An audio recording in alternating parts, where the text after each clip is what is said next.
Hi there, I'm Romy. I paid for my sister's $850 graduation party, only to be told by security that I didn't belong there. That moment, it wasn't just a slap in the face. It was the final crack in a wall they'd been building for years. Behind my back. They used my money, erased my name, and rewrote the truth to make me the outsider in my own family. But what hurt more than being left out was realizing I'd been used in silence, over and over again. And the worst part? That party was just the beginning. I told myself I wasn't expecting anything. I had no illusions. I wasn't hoping for hugs or smiles or even a seat at the table. I just wanted to see my sister walk across that stage, the one she'd been talking about for 4 years straight. The same sister whose rent and tuition I'd been covering while skipping dinners myself. But I still put on my best clean white blouse, jeans without holes, pulled my hair into something presentable. Maybe, just maybe, someone would look me in the eye today. The sun had already dipped lower by the time I pulled up to the estate in Bloomington. It was one of those big houses with manicured hedges and a fountain out front. Real, look how well we're doing energy. Cars lined both sides of the street. My dad's old pickup was crooked near the driveway. Kaylee's Jeep gleamed like it had been detailed that morning. I didn't see Grandma and Grandpa's Civic. That was strange. They never missed family milestones. Not even awkward ones. I walked up with my phone in hand, the screenshot of the invite page open. I hadn't been sent anything directly, of course. Just saw the event mentioned in a comment thread on my mom's Facebook. That's how I hear about most things family-related. By accident. 2 security guards stood at the gate. One tall and thin, the other built like a fridge. Neither smiled. "This is a private celebration," the bigger one said. I kept my voice even. "I'm her sister." He raised an eyebrow. "Name?" "Romy." The other guard tapped his earpiece and stepped away, speaking low into his mic. I stood there, arms at my sides, hearing music and laughter floating from the backyard, glasses clinking. Someone shouted, "To the future!" and people cheered. Then the door opened. Out walked Kaylee. Glittery gold dress, phone in hand, like it was surgically attached. Behind her were my parents. My mom wore one of her pastel cardigans she saves for important days. My dad looked like he hadn't aged a day since the last time I saw him, which somehow made me angrier. Kaylee didn't even pause. She glanced at me, turned to the guards, and said it plain as day. "She doesn't belong here." I actually chuckled, thought it was sarcasm, until my dad said, "You really showed up?" He didn't sound surprised, more like amused, like I'd just walked into the wrong movie theater by mistake. "I didn't say a word," I replied. "I just walked away." My mom tried to jump in, voice all hushed and urgent like we were backstage at a funeral. "Romy, this is Kaylee's day. Let's not make it into something it's not." I looked her straight in the eye. "You mean like pretending I don't exist?" My dad laughed, actually laughed. "Come on, Romy. You know how things are. We just didn't think you'd want to come after the stuff you've been saying." "I haven't said anything," I said, calm but clear. Then Kaylee chimed in. "You only help to hold it over me. It's manipulative." I could have argued. I could have reminded them that I'd been transferring $750 every single month, right on the dot, and $3,200 each semester, without a single complaint. That I hadn't missed a payment in 3 years. But instead I said, "Then you're welcome." I turned and walked back to my car. There was no storming off, no tears, just me, the crunch of gravel beneath my flats, and a kind of silence that felt more final than anything we'd ever screamed at each other growing up. I sat in the driver's seat for a minute. No music, no calls. I typed one line into my phone. "Starting next month, your rent's on you. Good luck." I hit send, started the engine, left the estate behind like a chapter I was done rereading. The road home was familiar, same turns, same intersections, but everything felt sharper. I noticed the cracks in the asphalt, the flickering streetlight near Central Ave. Even the gas station I usually ignored seemed to glow differently. By the time I got home, it was after 9. I dropped my keys in the bowl by the door and kicked off my shoes. Didn't bother turning on the lights. Just laid back on the couch, one arm flung over my eyes. Then my phone buzzed. Blocked caller. I let it ring. It buzzed again 5 minutes later. Same number. I ignored it. I should have turned it off completely, but something in me wanted to know who couldn't leave it alone. The third time it rang, I stared at the screen. Didn't answer. The night outside was still. Not silent, but still. I could hear the faint hum of someone's TV next door. A car door in the distance. I closed my eyes and saw Kaylee's face. The way she looked past me like I was some delivery person who wandered into the photo booth. The kind of indifference that doesn't happen by accident. They didn't forget me. They chose to erase me. And maybe this time, I was finally choosing not to disappear quietly. Sleep never really came. I drifted in and out, the kind of restless haze that leaves you more tired than before. At some point near dawn, I finally got up, reheated day-old coffee, and stood by the window watching the streetlights blink out one by one. The city always looks more honest in the morning. Less makeup, more cracks. I checked my phone again. Nothing new from Kaylee. Not even a fake apology. That silence took me back to January. My birthday had landed on a Tuesday that year, buried under a blizzard that shut half the city down. I didn't expect a party. I didn't even expect cake.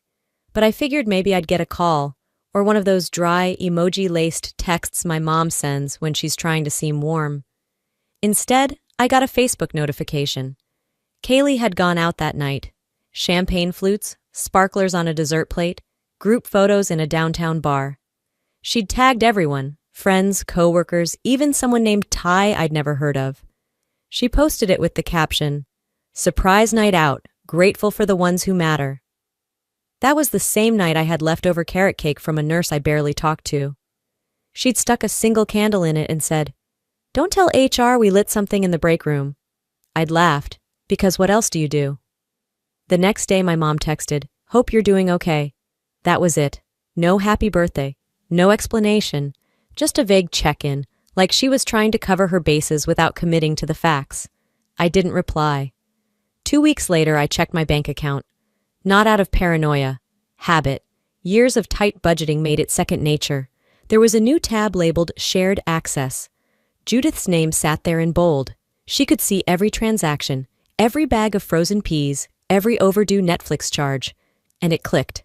Months ago, Kaylee had asked me to start sending rent to Mom's account because it's easier for her to track. I hadn't questioned it. Of course I hadn't. That's what they count on. But Judith hadn't said a word since. Not a thank you, not a check-in, just silence, while my bank became her private microscope. I stared at that screen for longer than I should have. I wasn't angry, not yet, just hollow. That started to change 2 weeks before the graduation party. Kaylee had texted me out of nowhere. No greeting, no, how have you been? Just, I need a dress, graduation is coming. Budget? I told her $200.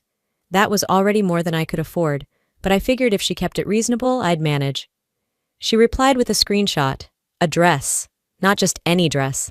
A sleeveless, floor-length gold designer piece with a retail tag of $698 plus tax. She wrote under it, "This one. You wouldn't get it, but this level of attention demands something polished." I stared at those words for so long I missed my bus to work. I still bought the dress. I didn't argue. I didn't negotiate. I just transferred the amount and told her to confirm the delivery address. She sent a thumbs up. That night, I couldn't sleep. I stared at the ceiling again, the same crack in the corner, shaped like a crooked Y. I pulled up Kaylee's Instagram. The dress had already made its debut. Full-length mirror selfie, captioned, "Deserve every bit of this moment." #grateful life comments rolled in. "You're glowing." "Queen vibes." "So proud of you." She liked every single one. My name, not mentioned. I checked the messages again. Nothing, not even a thanks. I closed the app. My phone screen reflected my face, pale and tired under the low kitchen light. They always said I was the serious one, the stable one, the one who keeps things together. I used to think that was praise. Now it just sounded like a warning. Don't expect much. Be useful, not visible. The silence had weight, the kind that stretches back years and presses into your chest when you least expect it. I stood there for a while, holding the edge of the counter, grounding myself, trying not to let it pull me under again. Some people burn bridges. Others just pretend the river never existed. And me? I was starting to realize I'd built the bridge alone. A few days passed, but the heaviness stayed. I moved through my routines like a ghost. Work, laundry, dishes, bills, each task as dull and repetitive as the next. I wasn't numb, not exactly. Just waiting, like I was circling a bruise that hadn't fully formed yet. It was a Thursday night around 9 when the message came through. I'd just pulled the last load of towels from the dryer, and the buzz of my phone startled me more than it should have. I wiped my hands on my sweatpants and glanced at the screen. Marlene. We hadn't spoken directly in almost a year. She was my cousin, younger by a few years, quiet at family gatherings, always smiling politely, but never saying much. I liked her, but we weren't close. Her text read, "Hey, can I send you something privately? I think you need to see this." I stood there for a moment, staring at the screen, then typed back, "Sure." Less than a minute later, 3 images came through. Screenshots. I tapped the first, a group chat. Username, Kaylee plus real ones. I scrolled slowly. The first message was from Kaylee. Told y'all he'd show up. So desperate to be part of everything. Then another. He pays my bills and still gets treated like trash. Must love it. And another from someone else. Did he cry? Please tell me he cried. Kaylee's reply. Didn't stay long enough to find out. Too bad, I would have filmed it. I stopped breathing for a second. These weren't just careless words. They were sharpened, chosen, meant to cut. The second screenshot had even more. One of the girls in the chat, someone I didn't recognize, wrote, "Wait, you really didn't invite him? After he paid all that?" Kaylee responded, "Why should I? Paying doesn't mean you're part of the family. It means you're useful. That's it." I dropped onto the couch like my knees gave out. The screen was still glowing in my hand. I opened the third image, a meme, my face pulled from an old Facebook photo, edited with the words, "ATM machine, but make it sad." I sat there in the dark for a long while, the only sound in the room the soft hum of my space heater. Then the phone buzzed again. Another message from Marlene. I didn't know how to bring it up. I was added to that group by accident last year. I never left. Just kept watching. She never noticed I was still in it. Another beat. I'm not sending this to be mean. I just think people deserve to know who they're defending. I didn't respond right away. I didn't cry either. I thought I might. But there was no panic, no spiral. Just this overwhelming clarity, like stepping into cold air after being in a stuffy room too long. I typed back, "Thank you, seriously." She replied with a single heart. After that, I opened the family group chat, the one where they posted baby photos and links to fundraisers and bad jokes from Uncle Harold. The one where nobody had said a word to me since I left the party. I stared at the blinking cursor for a full minute. Then I typed, "Let me show you what your perfect daughter really thinks of me."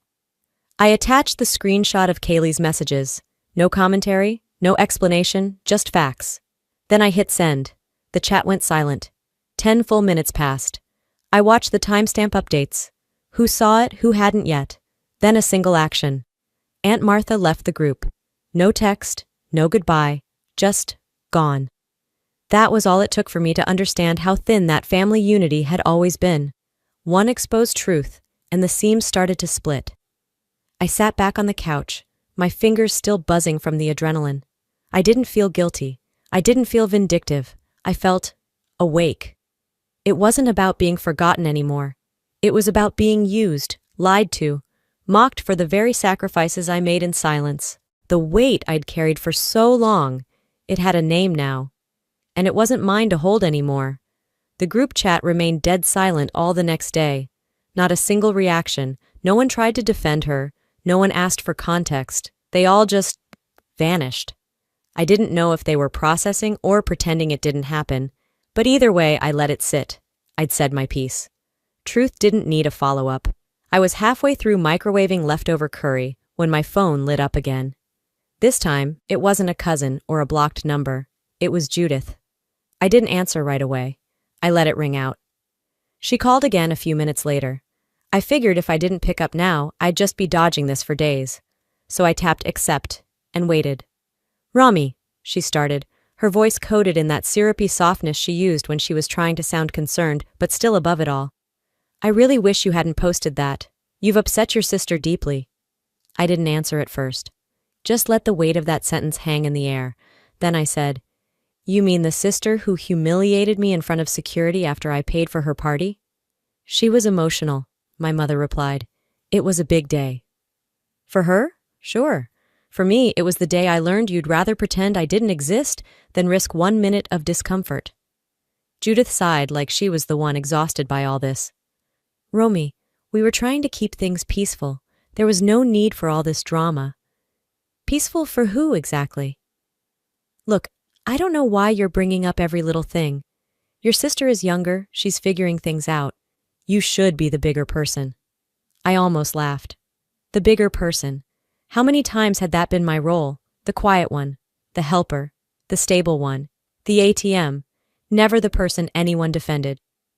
Let me ask you something, I said calmly.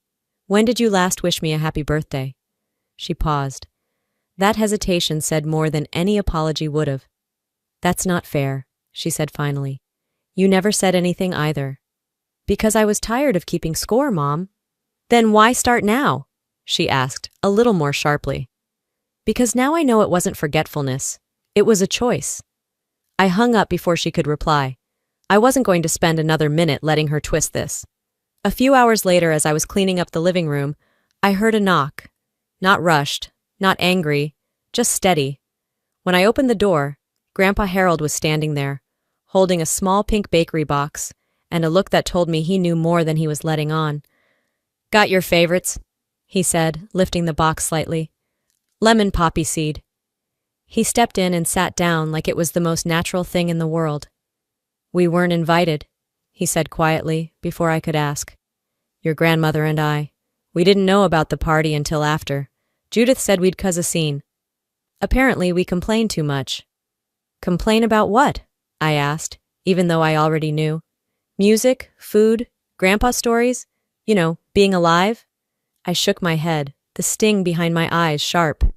She said Grandpa always talks too much and takes attention away from Kaylee.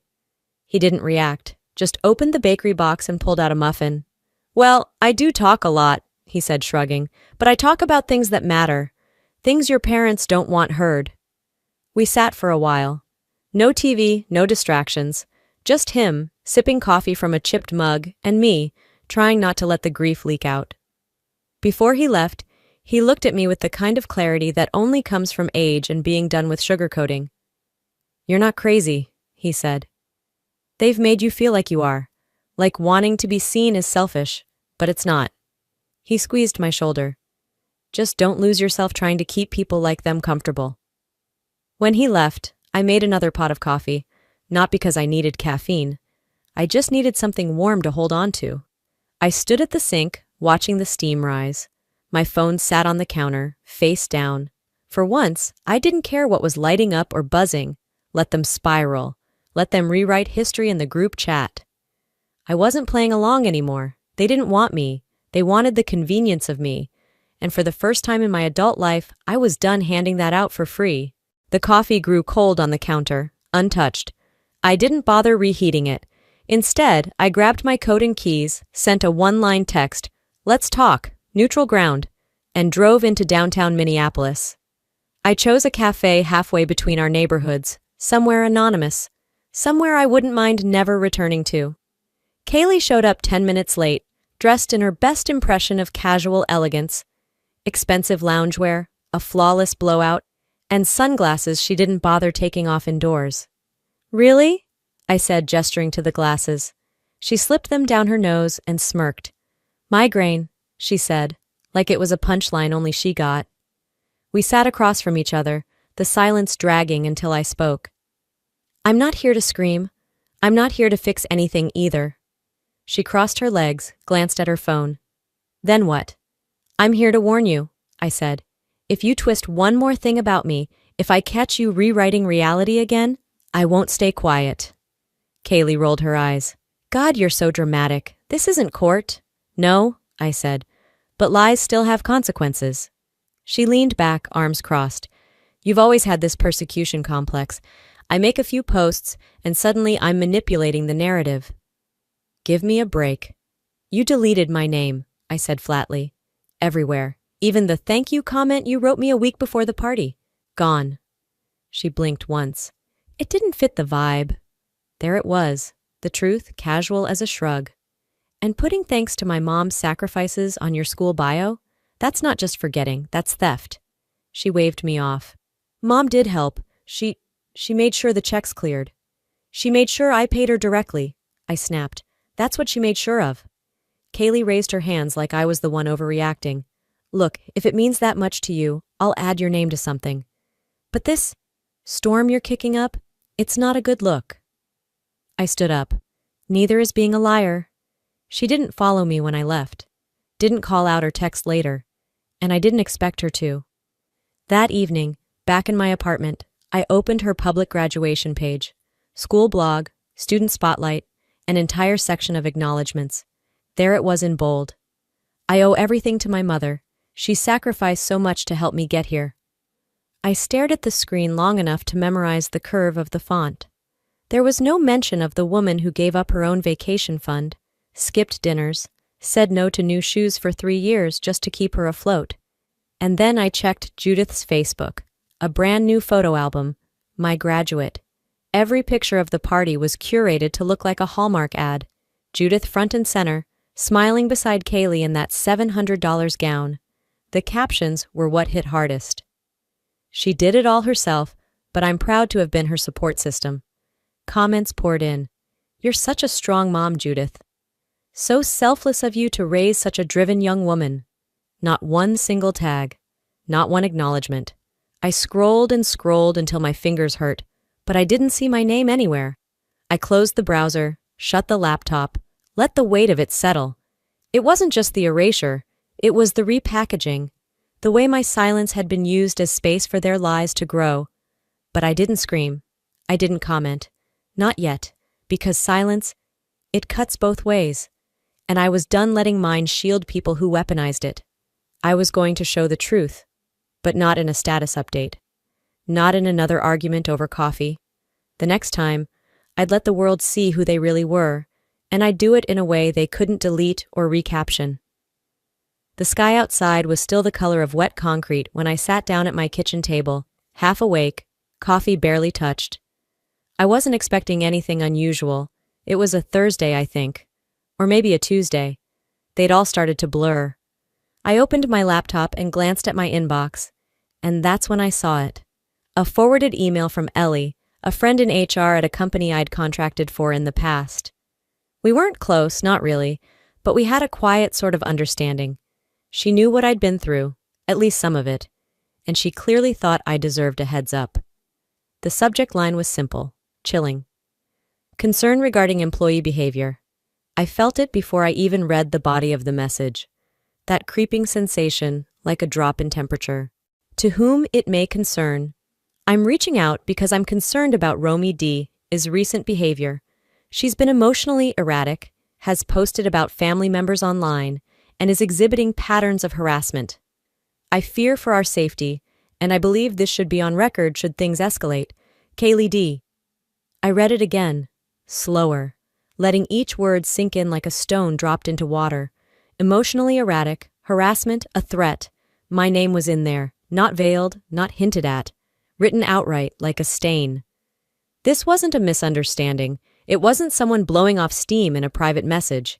This was deliberate, a paper trail, an accusation dressed up in concern.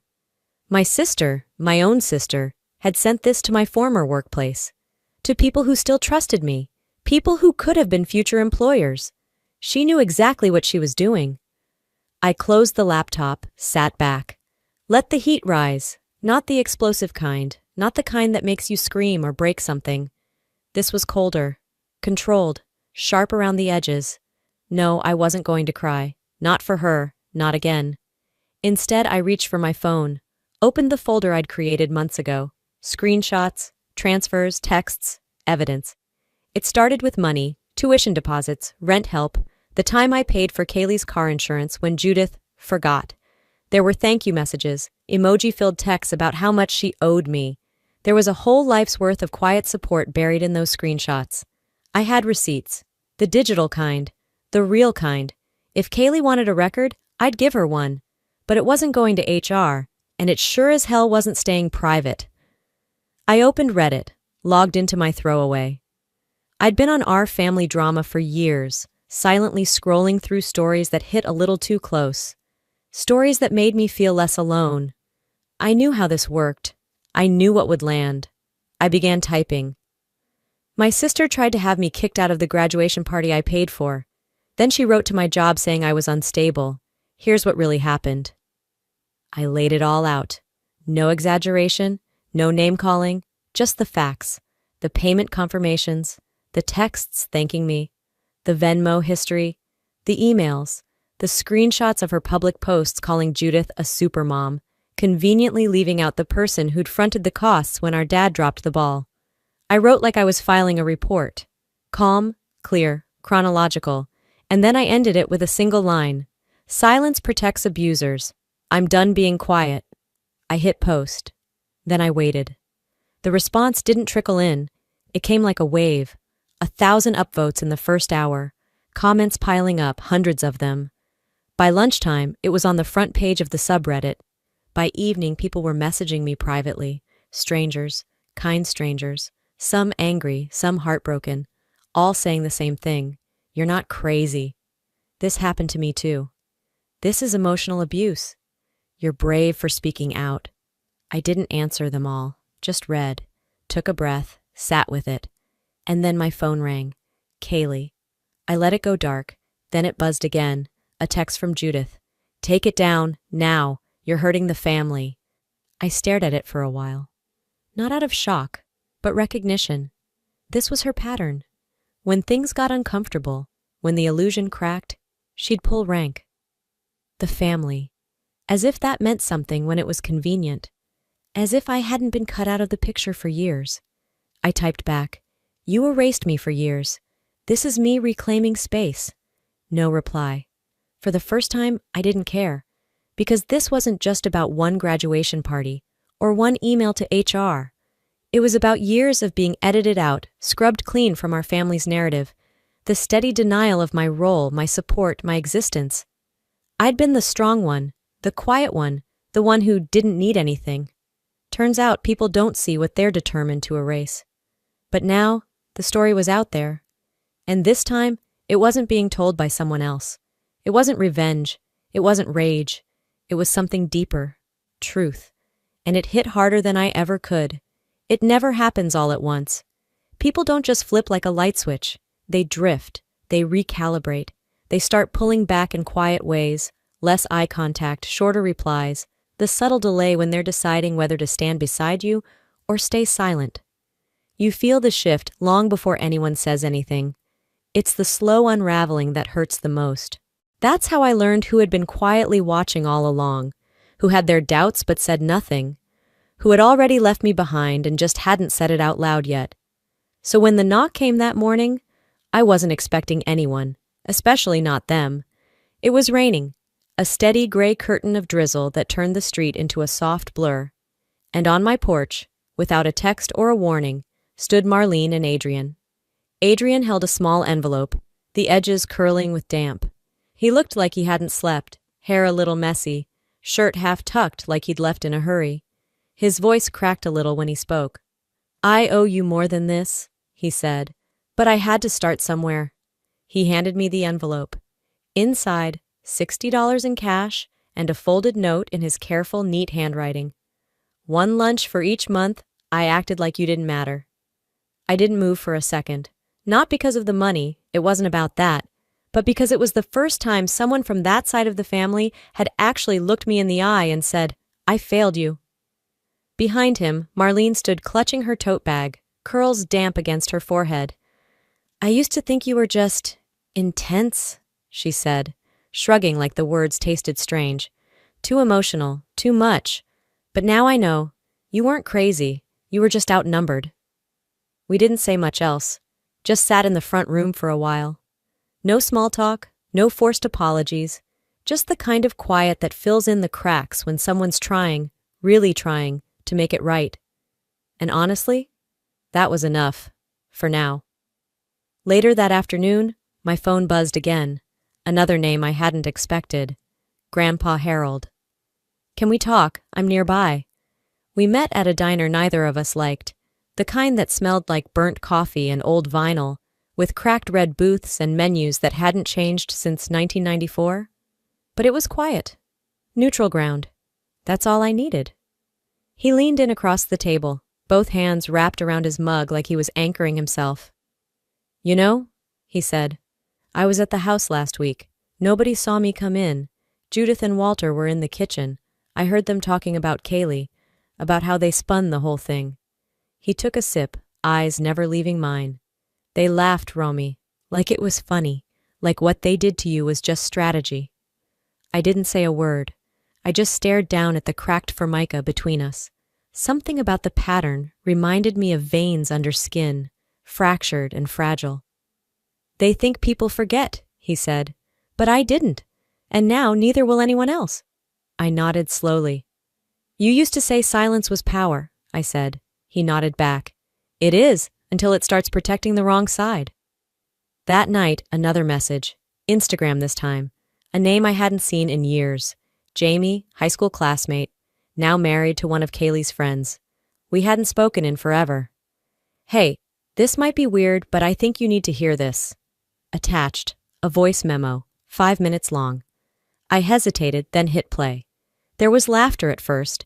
Someone chewing gum, casual chaos. Then Kaylee's voice, sharp and clear. She's basically my personal ATM. She'll cave. She always does. A pause. Then a quiet voice on the call whispered, That's cold.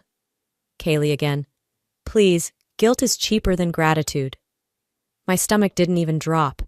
That's the thing about truth. It doesn't shock you when you already know it. It just confirms what you hoped you were wrong about. Jamie's follow-up text came a second later. I was added by accident. Stayed to see how far it'd go. I saved that before they kicked me out. I stared at the screen. No anger, just clarity. Then I sent the file to the same subreddit as before. No need for explanation. I titled it, Turns Out I Wasn't Crazy, just surrounded by people who profited from the lie. It blew up faster than the last one. Thousands of comments, thousands of upvotes. This family's a masterclass in manipulation. Guilt is cheaper than gratitude? That line belongs in a psych textbook. I hope she never gives them another second of peace. Then came the ripple effect. Distant cousins messaged. One of them, Aunt Martha, quietly left the family group chat for the second time in 6 months.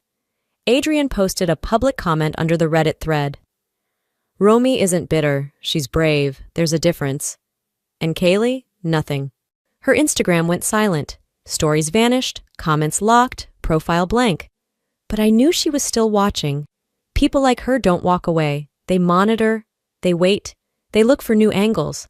But the control she used to have, it was slipping through her fingers, one truth at a time. For the first time, this story wasn't just mine to carry alone. It had weight now. Echo. A paper trail of belief and receipts and witnesses. The carefully crafted image of our perfect little family wasn't untouchable anymore. The glass was cracking, and Kaylee knew exactly who threw the first stone. The mail slot rattled once and fell silent. I didn't expect anything, especially not that day. It was early, just after 8. The sun barely lit the kitchen. I was still barefoot, coffee half brewed. But there it was on the floor, an envelope. Brown, thick, no return address. I didn't recognize the handwriting on the front, but the second I peeled it open, I knew exactly what it was. The will, a scanned copy, highlighted, annotated, with one glaring omission, me. Everything, every asset, every heirloom, every dollar went to Kaylee. Not even a mention of my name. No in the event of pod clause. No beloved daughter Romy. Nothing. I sat at the kitchen table staring at it for what felt like hours. The steam from my coffee had long faded. I wasn't surprised, but the brutality of it still knocked the air out of me. I forwarded the document to Grandpa Harold.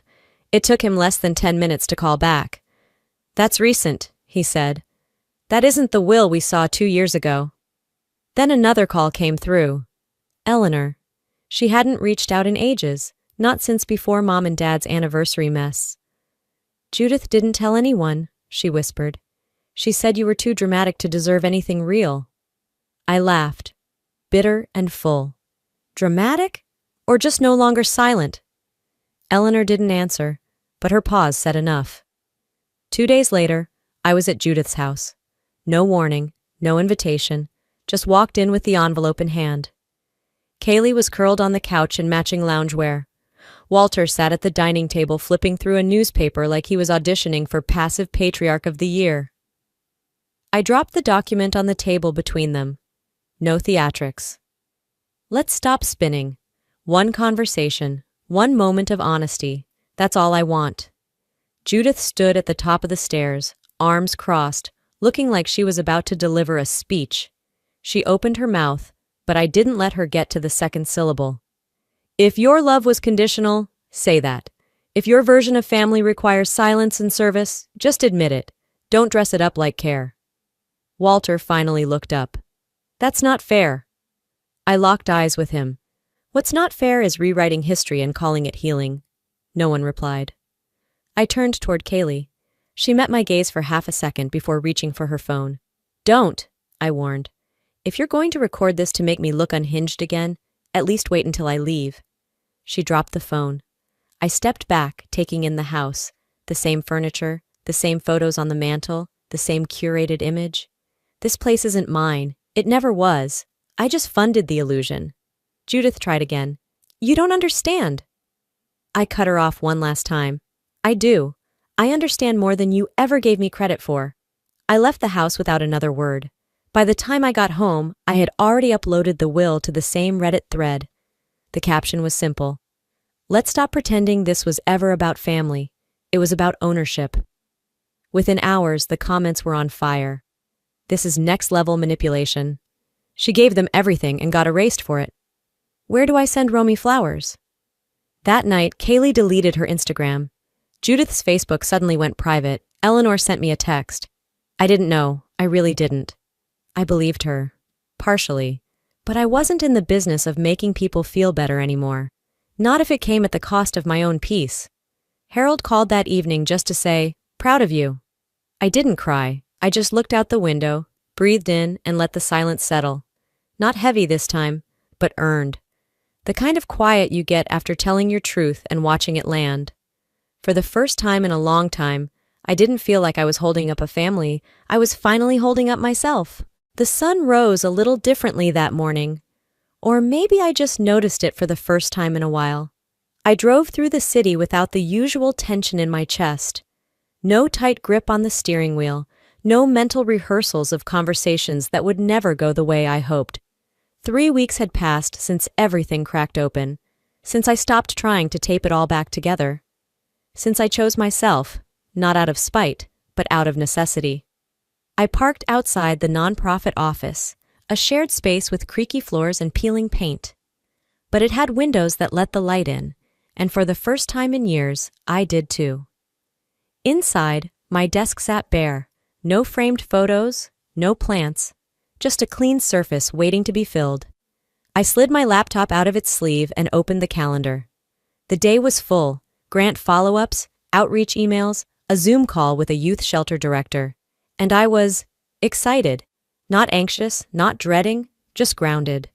I had a title now, Director of Outreach, not assistant to anyone, not someone's second choice, no strings attached. The salary was modest, the schedule was flexible, the purpose, mine. I didn't hear from Kaylee anymore. Her profile was still private, no new content. Her silence was loud in its own way, but it no longer echoed inside me. My phone buzzed around lunchtime. Grandpa Harold, like clockwork. You eat yet? He asked. Not yet, about to. You working too hard? No harder than I want to. He laughed. That's new. We kept it short. We always did. But it was enough. Just knowing someone was still in my corner with no agenda attached. An hour later, Eleanor dropped by the office with a small container of muffins. No grand gestures, no explanations, just thought you might be too busy to grab something. I thanked her. She smiled, but I could see it. Her eyes had changed. Softer, more present. Maybe she'd seen enough now to stop pretending she never saw before. The thing is, no one ever said, I'm sorry. Not Judith, not Walter, not Kaylee, and I didn't expect them to. I no longer needed their words to validate my story. Their absence spoke louder anyway. Later that week, I got an email from a small liberal arts college downtown. They were hosting a panel on resilience and requested me as a speaker. "We've followed your posts," the message said. "Would you consider sharing your story? There are students who feel invisible within their own families." I stared at the screen for a long moment before replying, "Yes, I'd be honored." It wasn't about reliving the pain.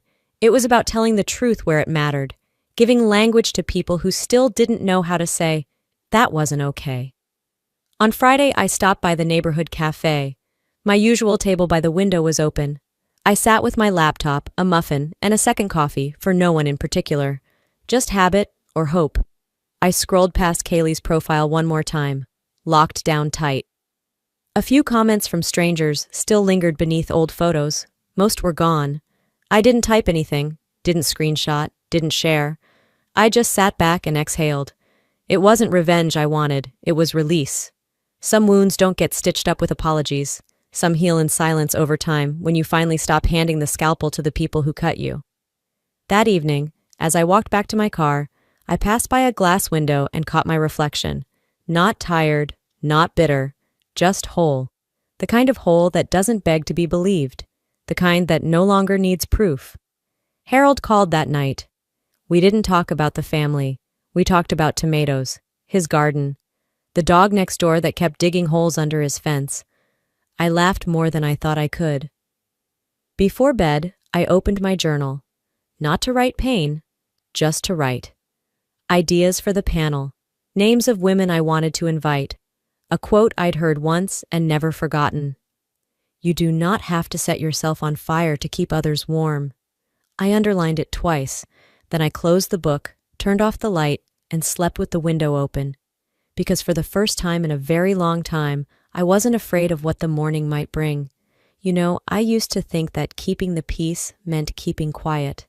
That loyalty was measured by how much pain you could swallow without flinching. That being the strong one meant disappearing behind everyone else's story. But here's what I've learned. Silence doesn't make you noble. It makes you invisible, and no one deserves to feel erased inside their own family. Speaking up isn't about revenge. It's about reclaiming your name, your truth, and your place in the world. It's about saying, "I was here, I mattered, and I won't let your version of me be the only one that exists." To anyone watching this who's ever felt dismissed, diminished, or written out, you are not alone. And you don't need a permission slip to matter. You don't have to scream to be powerful. Sometimes the quietest decisions, walking away, standing firm, choosing peace, make the loudest echoes. So let me ask you, have you ever had to choose between keeping the peace and keeping yourself? Or maybe you've watched someone else be mistreated and stayed quiet. Would you do it differently now? Leave a comment and tell me where you're from, or drop a 1 if this story struck a chord with you. And hey, if this video spoke to your heart, if it made you feel seen, or reminded you that you're not crazy for wanting more, please hit that subscribe button so you don't miss the next story. Because here, we don't just tell stories, we tell truths, and sometimes that's how healing begins.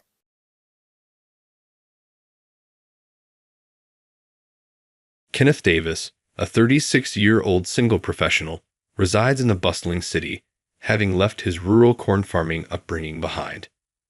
Though he has experienced dating in the past, his inherent shyness has hindered his ability to take decisive action. Consumed by his full-time role in the product department at a major supermarket's headquarters, he finds little opportunity to meet new people, as his time is predominantly divided between work and home. The nostalgia of his childhood days, when he would assist his family during the harvest season, has since faded as the responsibilities of adulthood took precedence. Despite the abundance of small convenience and candy stores in the area, they remain just out of reach, limiting his access to everyday necessities. Growing up, I yearned to escape the confines of the countryside and venture into the bustling city life I had seen depicted in TV shows. During my high school years, this desire only intensified, and I became increasingly drawn to the allure of the city, especially after visiting New York with my friends. Quietly, I dedicated myself to my studies, harboring a secret plan to attend a university in New York after graduation. When the time came to make a decision about my future, I mustered the courage to share my ambition with my parents. I expressed my intention to take the entrance exam for a New York university, acknowledging that this would mean leaving home. I politely requested their financial support for tuition and initial living expenses, as I planned to supplement this with part-time work. However, my father reacted with vehement disapproval, exclaiming, "A university in New York? You're planning to leave home, but you're the eldest son of this household. Inheriting the family legacy can be a heavy burden to bear." While I suspected he might be displeased, I secretly wished he would embrace this opportunity. "I'm afraid I cannot endorse this plan. Pursuing higher education in the city seems an unlikely path for the son of a farmer. The sensible choice would be to carry on the family tradition." I couldn't help but respond firmly to my father, who was quite dismissive. "I understand you grew up as the eldest son of a farmer, but I have my own path to follow. Shouldn't I be the one to decide my future? After all, you must see how much effort I've put into my studies." However, my father cut me off, saying, "Enough. I won't approve of this. Calm down and go to your room." I didn't engage with my father further, but my mother listened to my concerns. She had hoped I would take over the family business, but ultimately said, "Kenneth, you're a bright young man. Go and pursue your dreams at university." With her support, I took and passed the entrance exam on the first try. On the day I left for New York, my father had already gone to work, and I didn't get to see him. Still, my kind mother said, "Don't worry about your father. Take care and go," as she saw me off. I had long dreamed of this opportunity. To avoid overburdening my parents, I worked part-time to cover my living expenses. Nonetheless, I remained dedicated to my college studies. During my academic pursuits, I developed a keen interest in the retail industry. Upon graduating, I secured a position at a large supermarket. Initially, I had expected to be assigned to my preferred department immediately after completing the new employee training. However, it became clear that I needed to gain on-site experience first, as the department I aspired to was located at the company's headquarters. This meant starting in the store, where I was tasked with a variety of responsibilities, from serving customers at the cash register to restocking merchandise and assisting the merchandise manager. In my second year, I was entrusted with overseeing the general merchandise department, where I handled the creation of the sales floor, sales, ordering, and other related duties. Subsequently, I was given the opportunity to gain experience in various other departments, such as the food and confectionery sections, by transferring to different store locations. After a decade with the company, amidst retirements and generational changes, I was promoted to the product department at the headquarters, finally realizing my desired departmental transfer. In the product department at the headquarters, I accumulated valuable experience working alongside buyers. For about 2 months, I assisted various buyers before being officially appointed to oversee the confectionery department. My responsibilities were diverse, ranging from liaising with manufacturers, designing seasonal sales floor layouts, selecting products for special or daily promotions, to setting prices and supporting store staffing. The workload was substantial, demanding my full attention on a daily basis. While assisting the buyer, I was constantly learning, and my collaborative efforts with the buyer contributed to the smooth progression of my work. However, 6 months ago, a personnel change occurred among the buyers, and my direct supervisor was replaced. The new buyer was Amelia, a seasoned professional in charge of the food department. Although I had perceived her as a strict individual when interacting with her as a general worker at the headquarters, in her role as my direct superior, she proved to be even more stringent, communicating in a blunt and unforgiving manner. The role of the buyer was undoubtedly demanding, as it encompassed a majority of the store's sales area.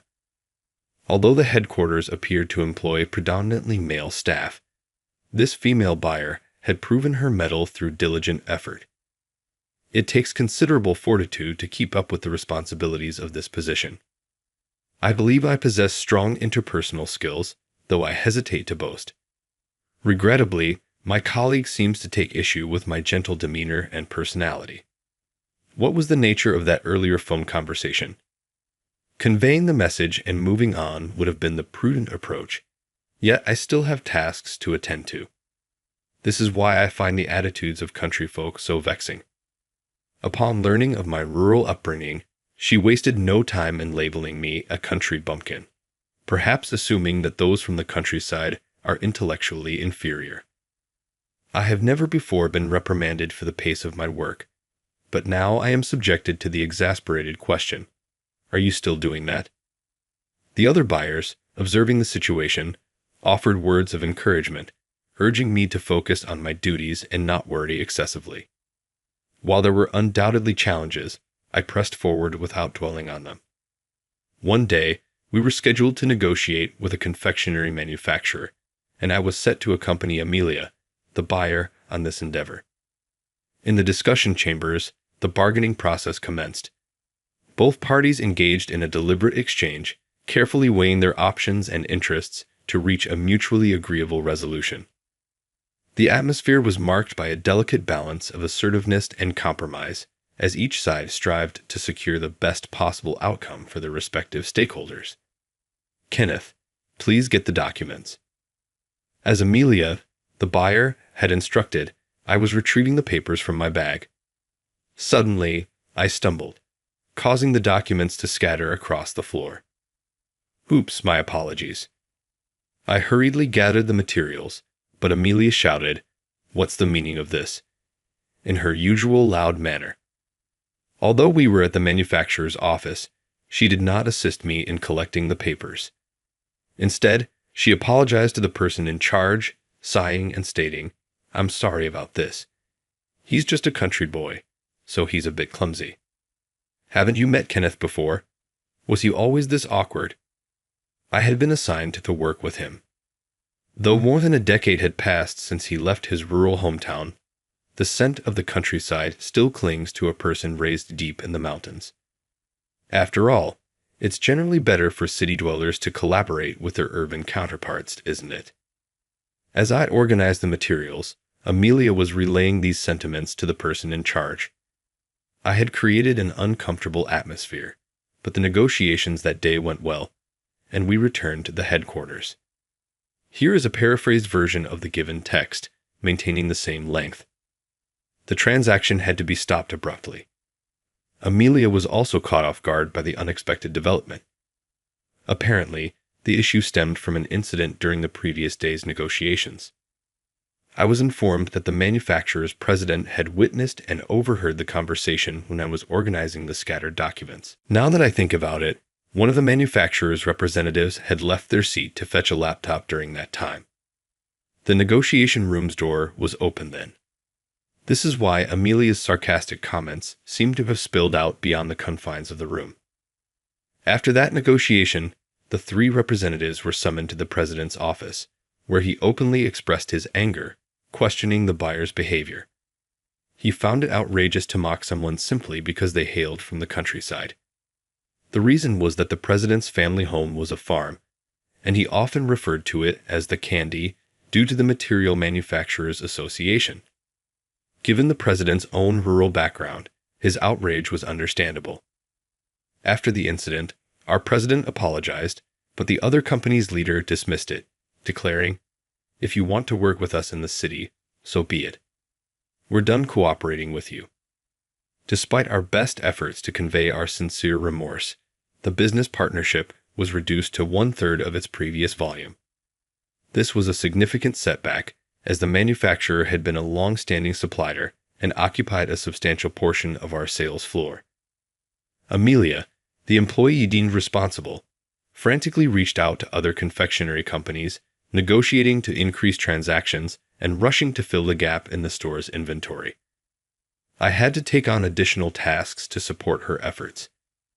Amelia, clearly distressed by the situation, lashed out at me, saying, "I had a terrible experience because of you. Be prepared when this is resolved." However, our president and other colleagues placed the blame on Amelia, not me. The daily discomfort in my stomach was a familiar struggle, yet I soldiered on. Suddenly, a debilitating bout of dizziness struck, leaving me reeling and helpless in the office hallway. My vision swirled, rendering me unable to stand or move. Sensing my distress, a colleague promptly summoned medical assistance as I grew increasingly pale and sickly. The subsequent examination revealed Meniere's disease, requiring a day's hospitalization and intravenous treatment. Although I was able to return home with prescribed medication, the doctor attributed my condition to excessive stress, emphasizing the importance of adequate rest and recovery. Seeing my downcast face, the doctor seemed to sense something, wrote me a note, and kindly urged me, "You can take time off with this. Please rest well." So I decided to take a month off work. I was experiencing severe dizziness and felt unsteady even when going to the bathroom. I realized that living alone would be tough, so I called my mother for the first time in several months. Then I was told that my younger brother Tom would come to pick me up. I decided to stay at my parents' home. On the way home in the car, I said, "I'm sorry for making you come get me." This was the first thing that came to my mouth, something I felt I had to say. I had said the same thing when he came to get my luggage. In response, Tom said, "Well, if you can sleep, just sleep. I'll wake you up when we get home." It seemed like he was letting me know that I didn't have to force a conversation. When we arrived at my parents' home in Nebraska, my mother was waiting at the entrance, looking worried. "Welcome home. I've laid out the bed for you. Just rest." She gently stroked my staggering back and accompanied me to the room with Tom. While preparing to lie down in the room, my father came in, looking a bit restless. "Take your time. Don't worry about just a month. Make sure to get well before you go back." Despite his blunt words, I could tell from his expression that he was very concerned. "Sorry and thank you." My parents nodded, and my mother said, "We'll take care of your brother. I'll go prepare dinner," and they both headed to the living room. Tom helped me change clothes and packed my bags, working silently while the room filled with a quiet tension. Tom had come to pick me up with just one phone call, but like my father, I hadn't been in touch with him since I moved to New York. My mother called me every few months or so, and we would talk and hear about what was going on. But I had left home against my father's wishes after arguing with him about taking over the family business. I had put Tom in the situation, so I think that's why I felt guilty. Lying on the bed and looking up at my younger brother, I finally found my voice. "I'm sorry, Tom. It's too late, but I did something terrible to you, and I'm ashamed to be coming back like this." These were the words I'd wanted to say so many times, even trying to say them in the car. Then Tom became slightly amused and chuckled. "Ha ha. What are you talking about? You mean when you left home?" Sure, I also had pressure to take over from Dad when it came to choosing my path, but thanks to your precedent, I was allowed to go to culinary school. Well, I did end up taking over the firm, but you know I'm running a small pastry cafe as well. I'm doing what I love, so I don't think anything of it. That's what he said. With tears in my eyes, I said, "Really?" Then Tom, smiling shyly, said, "Anyway, just rest. I'll bring you something to drink. Just wait." Indulging in my family's kindness, I rested slowly. 3 weeks later, the dizziness had subsided, and I had enough energy to stroll around the house. I used to play in this little creek all the time when I was a kid, listening to the babbling of the river. I took a deep breath and absorbed nature into my body. The city is nice, but it doesn't compare to nature. I had even started to feel relaxed enough to say that in my adolescence, I found the countryside boring. But after experiencing life in the city, everything looked fresh, and I realized how wonderful an environment I had grown up in. There were so many realizations. Thinking it was about time to head home, I noticed a woman standing alone on the road. That's unusual, hiking alone. I was still at a distance from her, but watching her, I noticed she was slightly dragging her foot. "Are you okay? Did you hurt your foot?" I caught up with the woman and called out to her. "Oh, actually, the sole of my shoe came loose," she said with a distressed expression. It seemed she had been walking with her shoe flapping for quite a while, planning to catch a bus to her destination, but with only one bus every 2 hours, she had no choice but to continue walking like that. In doing so, she ended up with a blister. Then the woman showed me a pamphlet and said, "I was trying to get to this place called the Forest Cafe, but my feet were already hurting. I wanted to give up and go home, but my phone ran out of charge and I couldn't call anyone." The place she was aiming for was Tom's Cafe. "This is my family's place.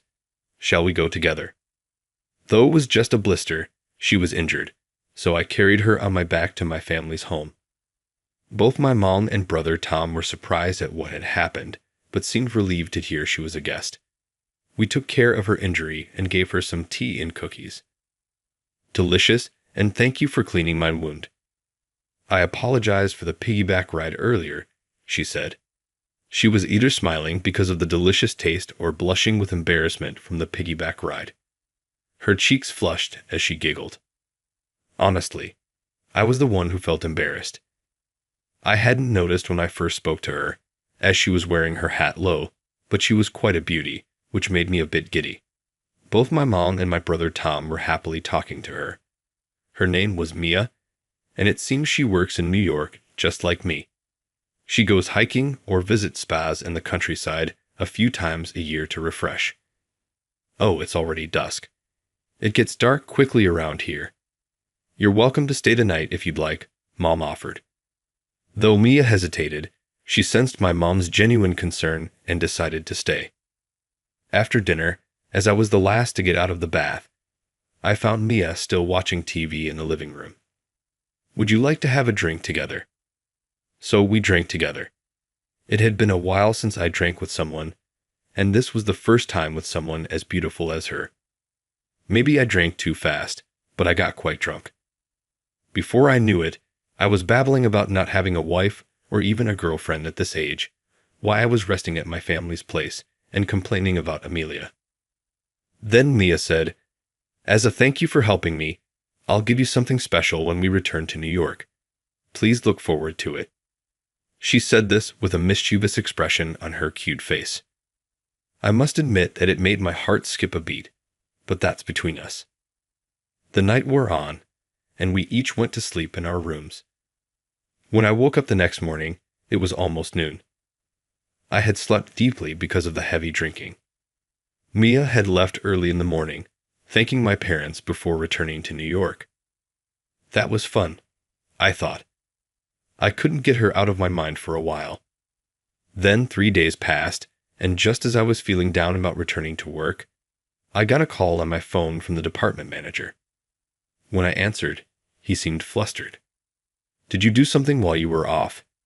"Anyway, come to work as soon as you can," the department manager said before hanging up. Reluctantly, I took the night flight back to New York and arrived at the office around noon the next day. As instructed, I was surprised by the warm welcome. But the reason was that the manufacturer we had reduced our dealings with had contacted us to continue trading as before. However, the condition was that I handle it. My mind was still in rest mode. I couldn't catch up. Anyway, the next day, I was to visit the manufacturer. "Excuse me," as I opened the door to the meeting room, the woman in the center immediately said, "Kenneth, hello. I'm the vice president." "Davis? No way." I couldn't help but shout. The woman was Mia, whom I had met at my family's home, and she was apparently the president's daughter of this manufacturer. I hadn't noticed since I had only heard her first name at that time. Usually, she doesn't participate in negotiations, but she would this time. Even the department manager accompanying me was astounded. The negotiation began in a friendly atmosphere. Not only was it about reviving the cut product, but also the delivery of a large quantity of new products. Remember when I said I'd give you something special? These new sweets are what I've been working on. Mia happily showed me the new products, but it was too soon to be surprised or delighted. They proposed to prioritize the delivery of the new product and stock it heavily on the shelves, aiming for a further increase in sales. Our company has become the first to sell it more than any other store, and that new product was heavily stocked with the launch of the new commercial. If you go to that store, you can buy it. The information spread instantly through customers' social media posts. In fact, popular celebrities appeared in commercials for this new product, with limited edition merchandise included with the candy. There was a huge rush of customers to our stores as a result. Confectionery department sales were at an all-time high. I was thanked not only by the product manager, but directly by the CEO. After that, it was decided that this achievement should be properly evaluated, and I was promoted to a confectionery buyer. As for Amelia, she was, needless to say, demoted. She was transferred to another department and started working as an assistant. Since then, this was the trigger for building a good relationship with MIA's company as a client. I'm thinking of visiting your family again. Why don't you come with me and show your family how you're doing? I had no reason to refuse her invitation like that. And now, Mia and I are going back to my hometown. How did you like it?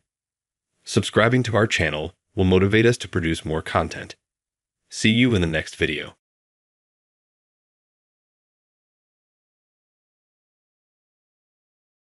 Do I know you from somewhere? The moment the beautiful CEO, Patricia Brown, saw my face during a meeting with my boss, Mila Johnson, a glimmer of recognition seemed to flash across her eyes.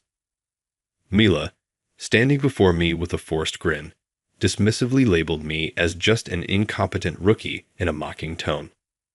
After the meeting concluded, while Mila lavished Patricia with praise, I quietly began tidying up. "I've been searching for you," Patricia said, ignoring Mila's presence. She approached me and grasped my hand. "Madam CEO, what do you mean you were seeking out this supposedly incompetent individual?" Mila was visibly stunned, while Patricia gazed at me with tears brimming in her eyes. Little did we know, this moment would drastically alter the fate of Mila, who had always looked down on others. "My name is Edward. I work at Williams Trading Company, and I'm 53 years old. Although I joined this company just 2 years ago, I've had diverse professional experiences before. In a word, my life has been tumultuous. My father was a capable businessman who traveled the globe.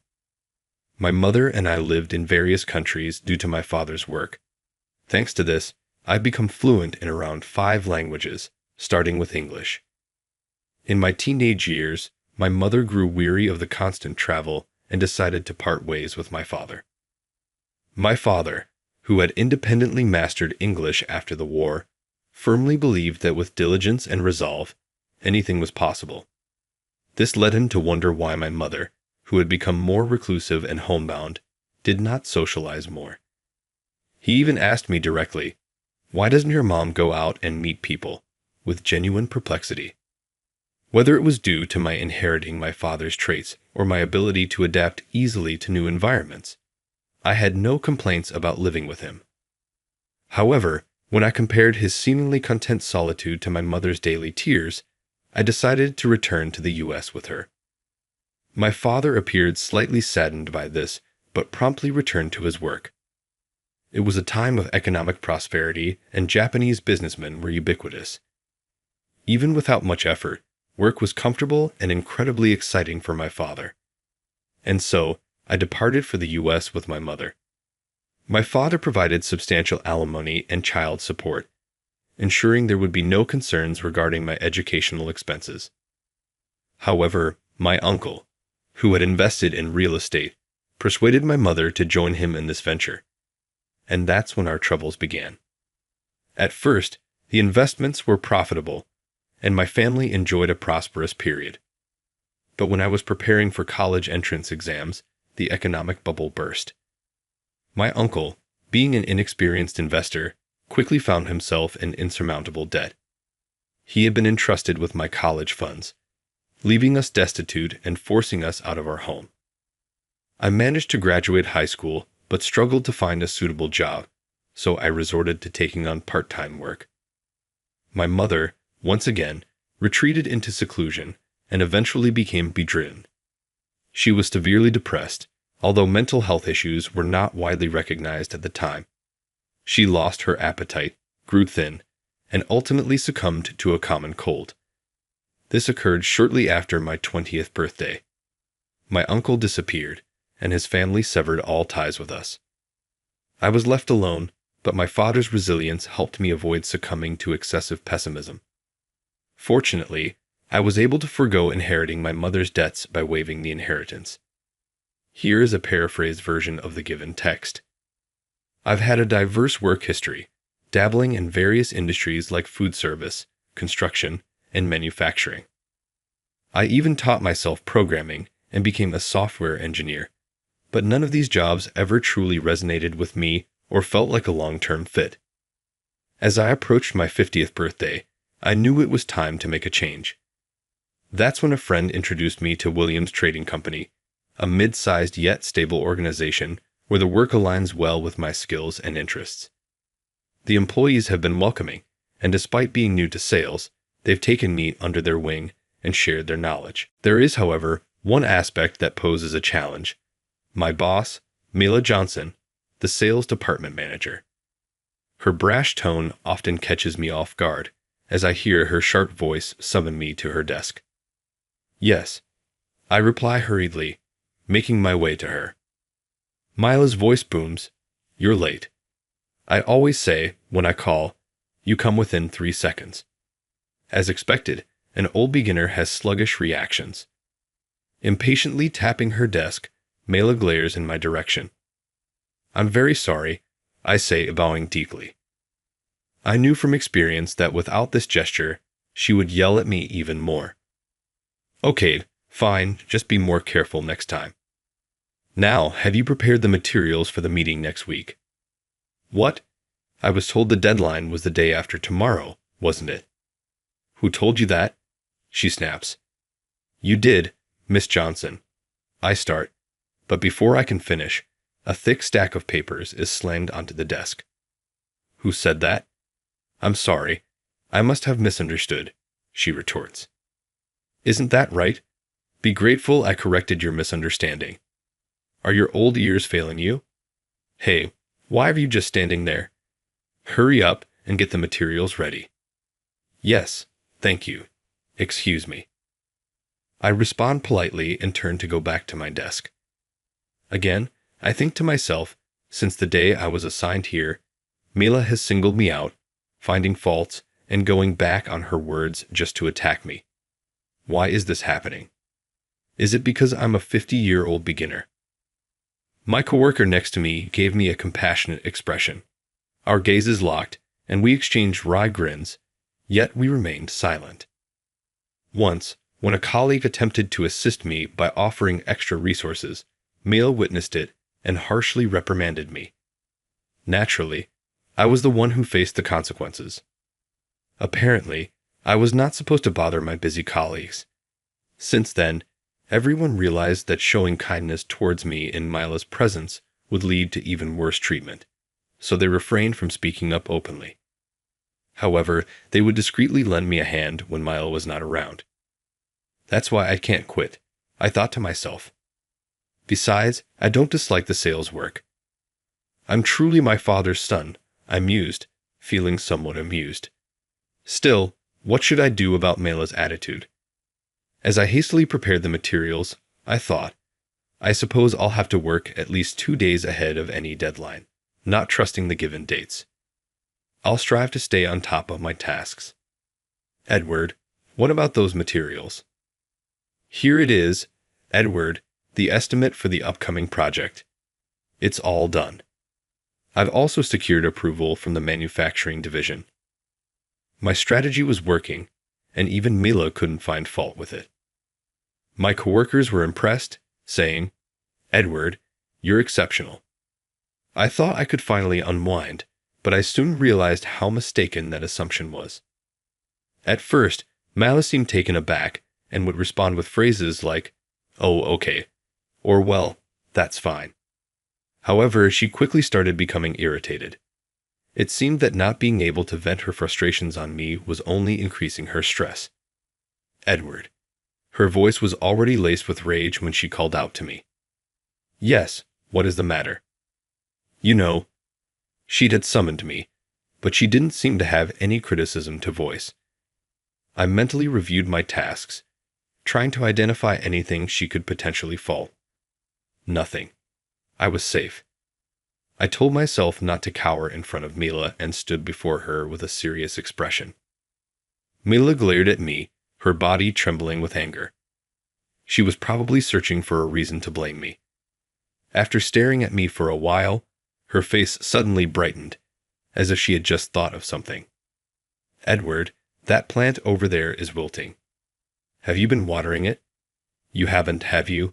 This is negligence. The supervisor, Miss Johnson, suddenly shifted the blame onto me, even though the issue had nothing to do with my work duties.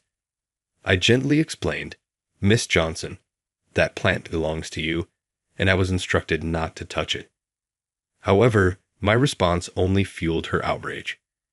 She scolded me, asserting that as the newest team member, I should be responsible for the plant's care, implying that a younger manager's plant should not be allowed to die. As she slammed the documents on the desk, her anger seemed more intense than usual, perhaps because she had not found a reason to express it lately. Breathing heavily, Mila concluded with an oddly satisfied expression. Regardless, you may be experienced, but you're new to this department. You need to be attentive to everything and not annoy me. I understood her fervent request. Regardless of my efforts or lack thereof, it made no difference to Mila. She was merely venting her own anxieties upon me. Unbelievable.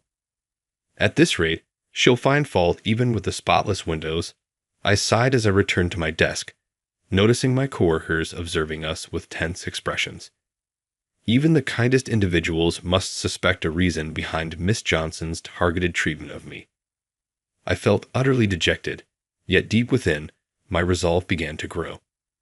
Very well, if that's how it must be, I'll prove my worth through my work. I started working even more diligently than before. I studied our products thoroughly, visited the factory, and gathered data about their strengths. I incorporated this knowledge into my presentations and pitched to clients.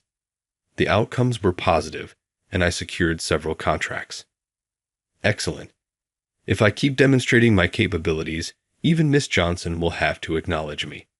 And age is irrelevant. So I continued achieving results.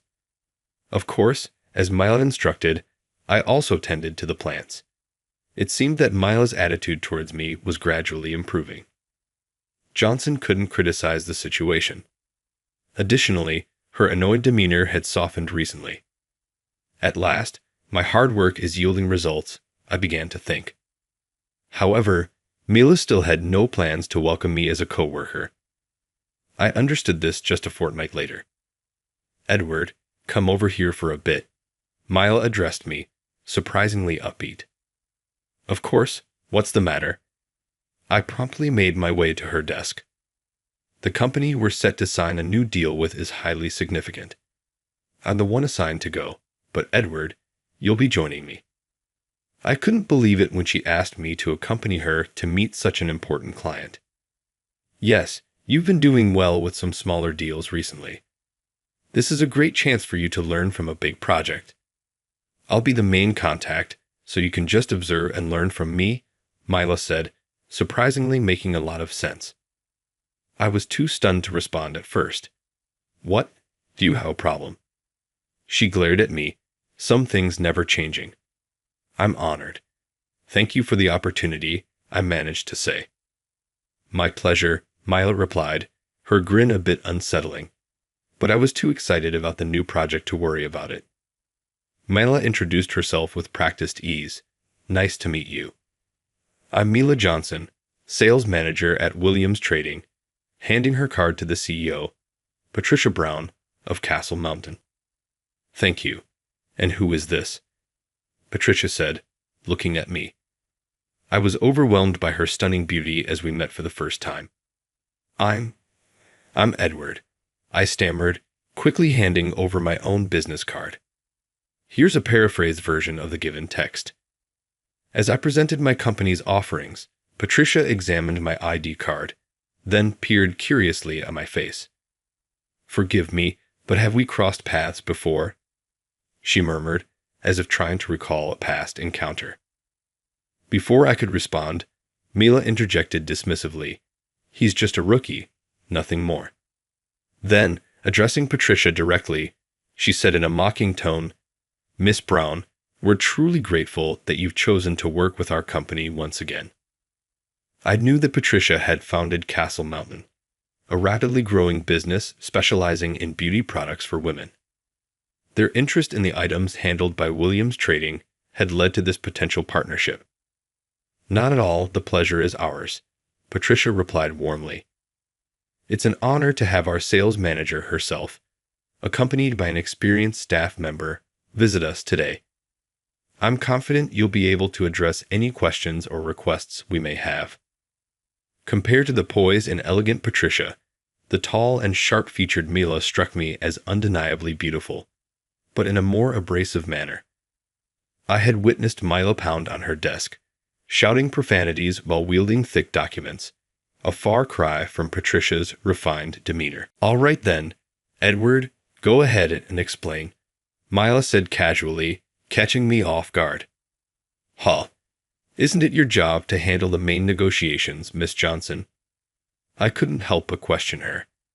I was sure she had asked me to simply observe and learn. "What are you talking about? You insisted on doing it, so I entrusted it to you. Surely you came prepared, didn't you?" She looked at me with a puzzled and disbelieving expression. "Ah, I see now. I was set up." In that moment, the realization hit me. Instead of tormenting me at the office, she had now chosen to humiliate me in front of a client, risking the deal. What was she thinking?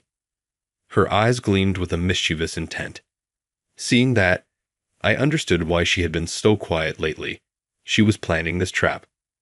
The glint in her eyes as she watched my bewildered face showed her delight. But I won't succumb to her scheme. I steeled my nerves. "Understood, Miss Brown. Please take a look at these documents," I said, taking out the contract materials from my briefcase and handing them to Patricia. Then I began my explanation. "Hold on a minute, Miss Johnson." Handing the paperwork to Mila, I saw her eyes widen in surprise. Undeterred, I pressed on with my detailed account. Patricia observed quietly, allowing me to complete my explanation without interruption. Once finished, I inquired, "Patricia, do you have any queries?" "Certainly, your presentation was clear.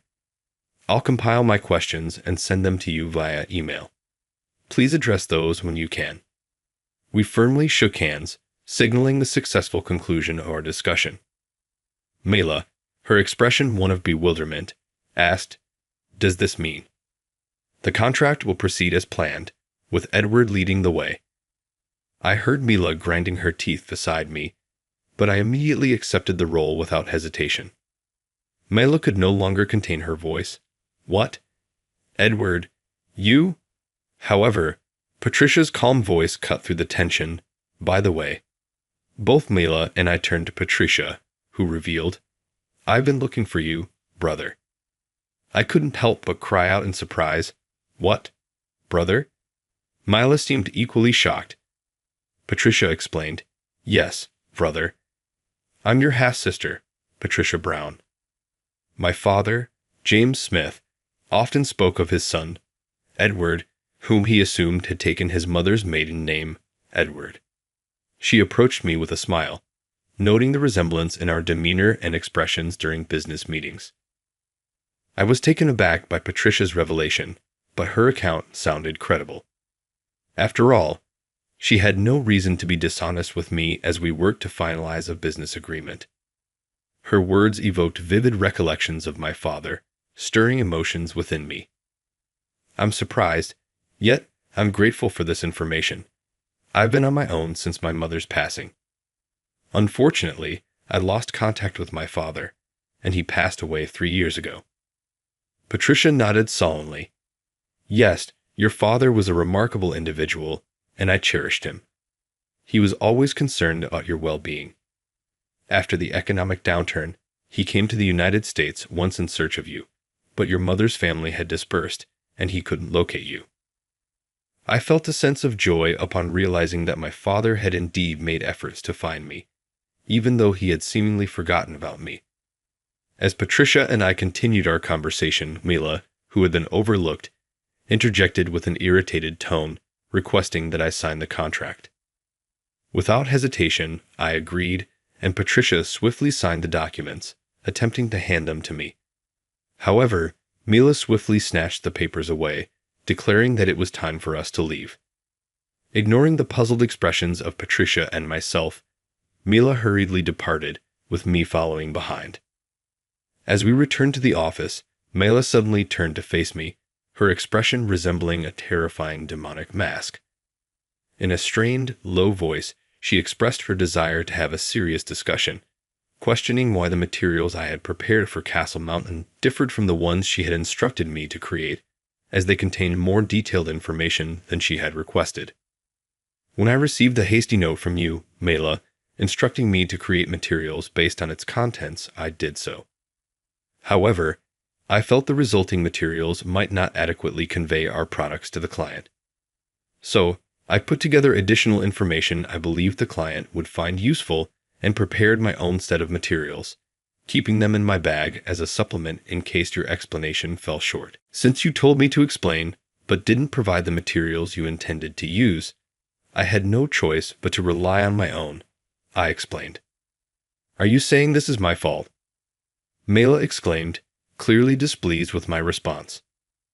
Ultimately, the client understood the materials well, so it's not a problem, is it? Yes, and this Patricia Brown business, is she your sister? Long lost. It was quite the emotional display. There seems to be quite an age gap between you two. Your father must have been quite the active older man. How distasteful. Mila's mocking words struck a nerve. I could accept her comments about me, but I wouldn't tolerate her speaking ill of my parents. Miss Johnson, that remark was inappropriate and a violation of company compliance. Excuse me, are you upset?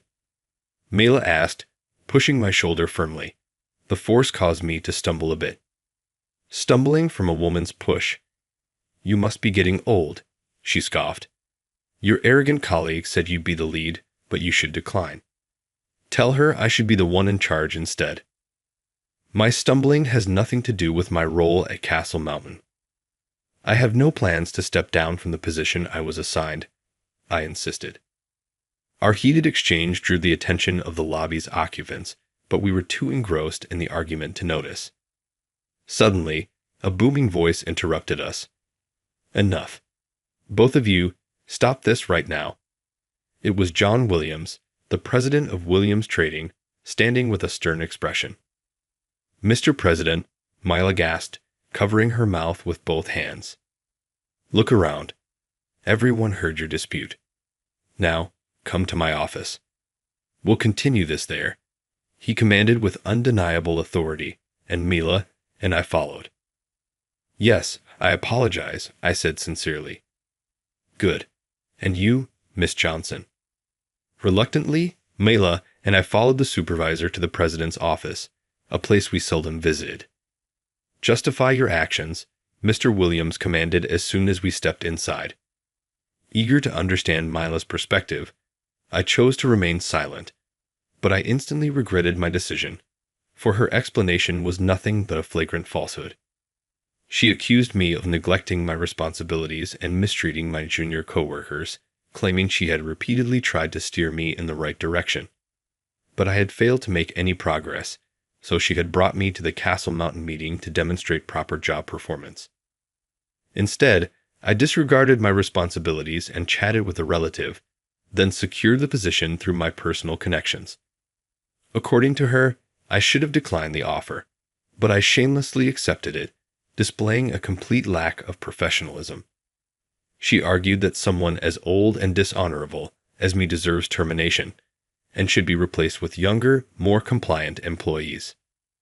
That's her account. Do you have any counter-arguments, Edward? Mr. Williams looked at me, his eyes cold as he glanced at Mila, who was panting after her tirade. Yes, I have numerous counterarguments, I said, and then I systematically refuted Mila's accusations. I explained that I never neglected my duties or dominated my colleagues. I added that my coworkers could verify this. I mentioned that Mila's constant harassment and tantrums had been unbearable, and that I kept records and occasionally recorded her behavior on my phone. I provided that as evidence later. Regarding today's meeting, Miss Johnson only instructed me to observe and learn, but suddenly, without giving me any materials, she told me to present to the client. It was clearly an attempt to humiliate me. The client chose me over Miss Johnson for the crucial deal because they recognized my ability to keep business and personal matters separate. When Miss Johnson suggested I prioritized personal affairs, I explained that while I had recently discovered the CEO of Castle Mountain is my half-sibling, this was only discussed after the business was completed and the client understood the distinction. I disclosed everything to the president, despite Mila's attempts to interrupt. Though the president seemed troubled by the revelation, he left the room to ponder it. Afterward, Mila warned me that I had overshared, reminding me to be discreet, mindful of the surveillance cameras in the office. I apologize for the delay, said Mr. Williams after a moment, his expression now visibly frustrated. I just spoke with Miss Brown from Castle Mountain. Her account aligns exactly with what Mr. Edward reported. That's because she's his sister. She's obviously trying to cover for him. Mila turned pale and nearly shouted. I simply asked her about the meeting, without sharing your version or Mr. Edward's. So, Patricia had indeed told the truth. Of course she had. Even if she weren't his sister, she wouldn't lie to protect Mila. What made her think she could get away with this? Miss Johnson, you've made a serious mistake. You attempted to sabotage an important meeting by humiliating Mr. Edward in front of a client. What would you have done if we lost the contract? Blame him and hope it wouldn't be discovered? Furthermore, your daily conduct is a major concern. We will investigate this matter. Until your punishment is determined, you are to stay home. This is unjust. You're going to keep this useless old man who bounces from job to job and get rid of me, someone valuable. What are you talking about? Mr. Edward is not useless. The individual we're discussing has demonstrated remarkable versatility, excelling in diverse fields. It's an honor to have them on our team, and their achievements in sales are noteworthy. They possess a multifaceted talent, not a lack of focus. Mila's eyes widened as she listened to Mr. Williams's commendation. Feeling a bit embarrassed, I scratched my head. I'm flattered to be described as versatile, but I simply pursued my passions and explored different roles. Nonetheless, I've always given my utmost in every position. This dedicated approach has undoubtedly shaped their impressive career trajectory. I once had the opportunity to speak with the CEO of the aita company they previously worked for. They were amazed that the individual had created a system that is still in use and making a significant impact, given that they were self-taught in that domain. Absolutely, I made it so that anyone could use it, not just me. This way, everyone can grasp the system easily. Ms. Johnson, you pride yourself on your talents, but what if you were suddenly gone? Mila was taken aback by the sudden question, but responded defiantly. Of course, everyone would be in trouble because no one can replace me. That's the problem. I believe it's crucial to ensure everything runs smoothly even if I'm not around tomorrow. This benefits my colleagues, our clients, and the company as a whole. Thinking that no one can replace you is merely self-satisfaction. Self-satisfaction. Mila was about to raise her voice again, but she noticed Mr. Williams's sharp gaze and fell silent. Yes, until you understand that, you won't change, I said, and she looked down, frustrated. That's right. I also need to ensure my absence wouldn't disrupt the company. Now I understand why none of your previous employers had anything bad to say about you, Mr. Williams murmured thoughtfully. Despite being a manager, you only think of yourself. It's truly disappointing, and I share some blame for not seeing this earlier, he added with a wry smile. As Mr. You seem to lack the skills needed to lead effectively. It appears you're unable to see the potential in your team members. Mila was overwhelmed and broke down at her desk, weeping. Tears won't solve this. Take the rest of the day off and don't return until you receive further instructions. Mila was still required to leave. Reluctantly, she stood up and departed, her usual confident demeanor replaced by a deflated one. Well, Edward, it's been quite an eventful day for you. Yes, I'm grateful you didn't just take Miss Johnson's words at face value and also heard my side of the story. So, do I have your approval to take on the role of president? Absolutely. We shook hands firmly, sealing the agreement. I hope you remain with our company for a long time. I find my work here very fulfilling, and I hope to stay as long as possible. That's wonderful to hear. I look forward to our continued collaboration. A thorough investigation into Mila's conduct was carried out, exposing her mistreatment of me and similar attitudes towards other mid-career employees. It became evident that she harbored a strong aversion towards individuals with diverse work histories. Ultimately, due to her compliance breaches and actions at Castle Mountain that could have severely jeopardized the company, Mila was dismissed. Now, with a long and challenging path ahead of her, she would have to do the very thing she despised, seek a new job.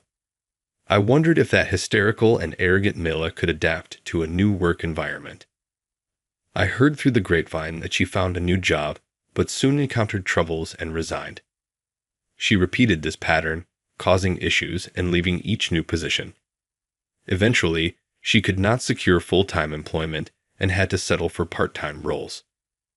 A colleague informed me that they witnessed her working and overheard younger coworkers making comments like, "That old woman is useless," but they could not bring themselves to greet her. "Brother, over here. This way." Since then, Patricia and I have maintained a connection outside of the workplace. She has become the family I had been missing for a long time. Today, she brought me to visit our father's grave. It's been a long time, nearly 3 decades, since that fateful day. As I stand before this modest grave, I join my hands in a respectful gesture, conveying my heartfelt greetings to the one who rests beneath. Eventually, I followed in your footsteps and became a salesman. While I may not be exploring the globe, I find fulfillment in my work. I'm doing all right, so you needn't fret. And I'm grateful that you introduced me to Patricia. As I concluded my prayer and rose to my feet, Patricia studied my expression. What were you discussing? It's a private matter. A talk between us fellows. Sharing a laugh, we strode into the sunlight, our gaze fixed ahead.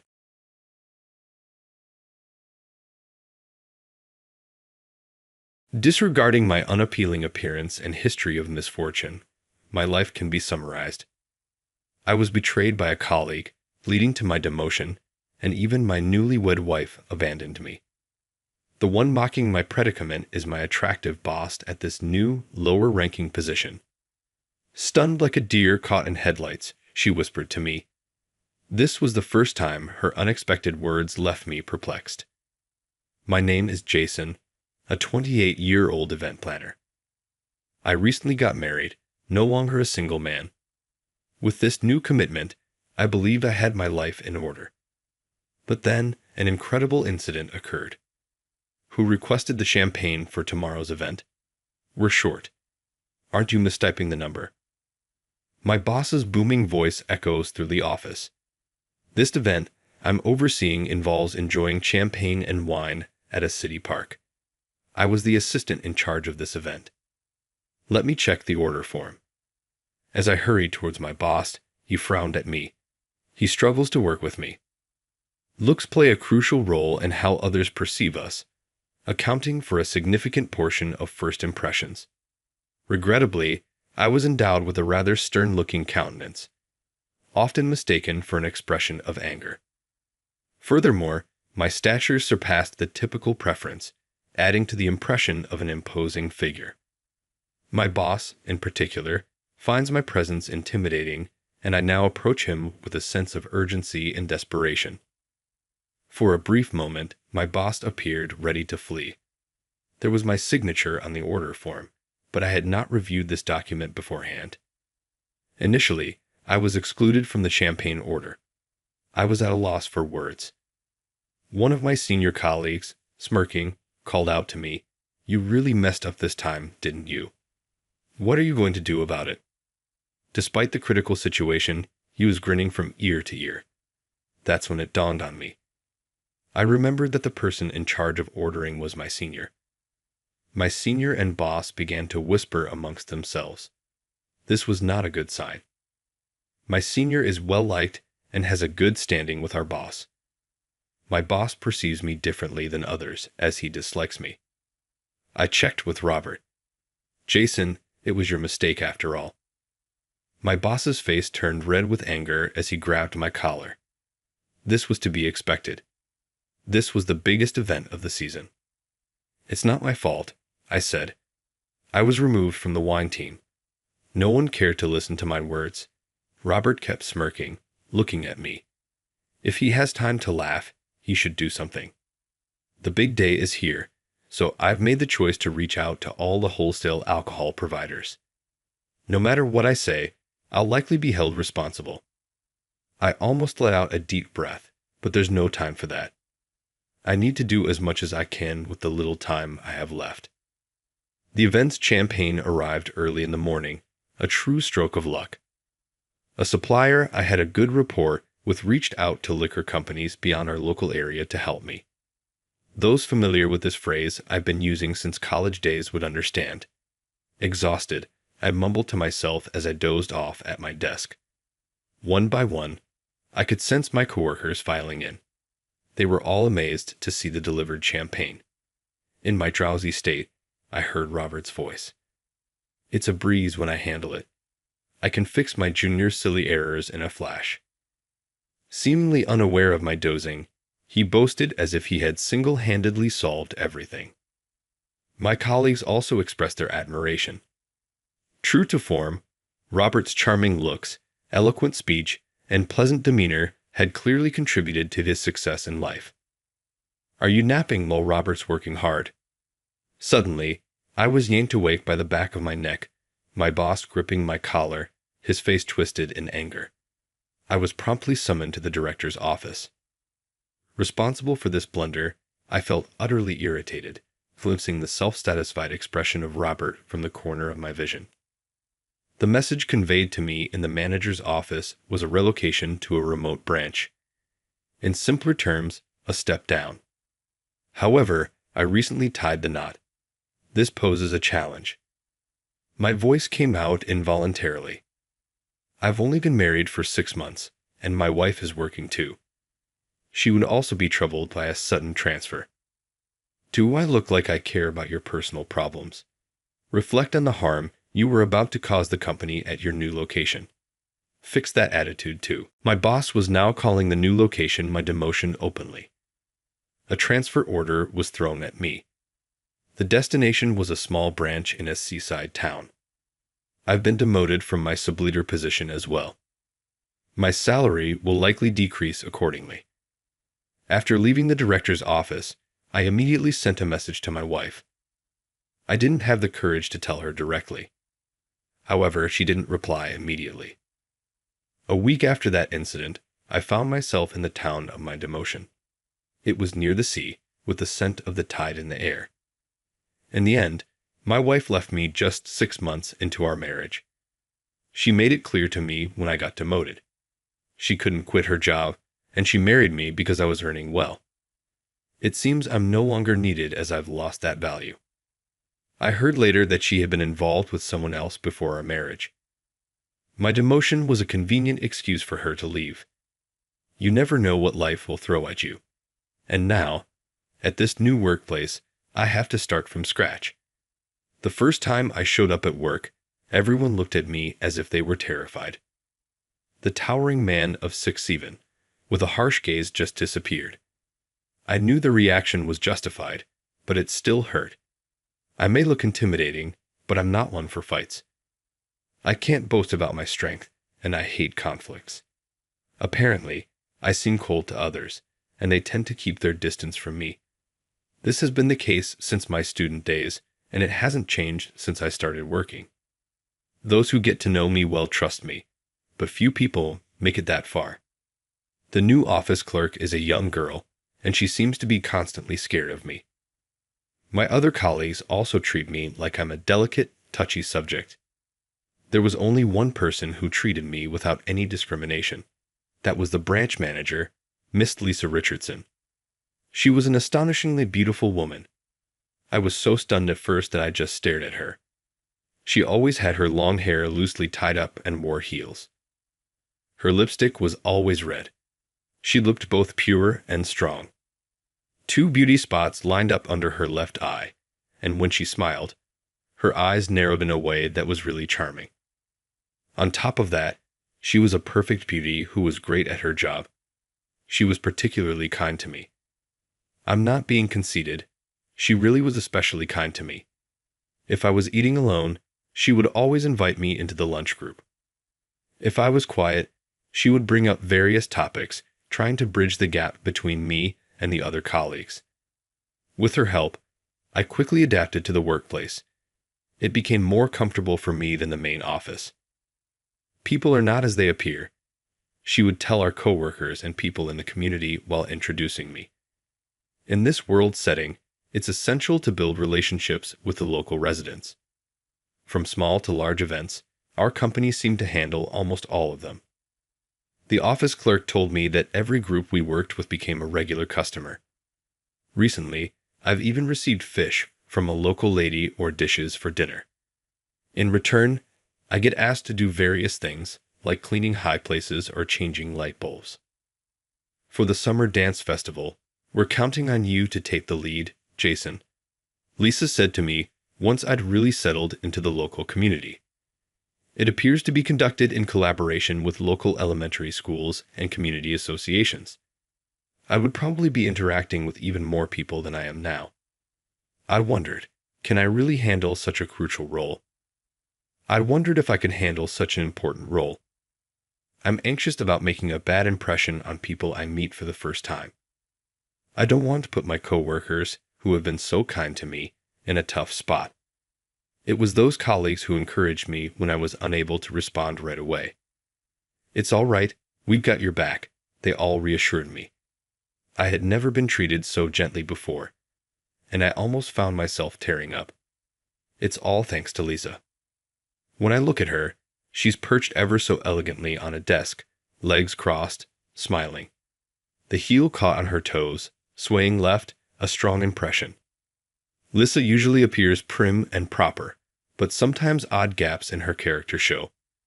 She can be surprisingly rough around the edges or use crude language.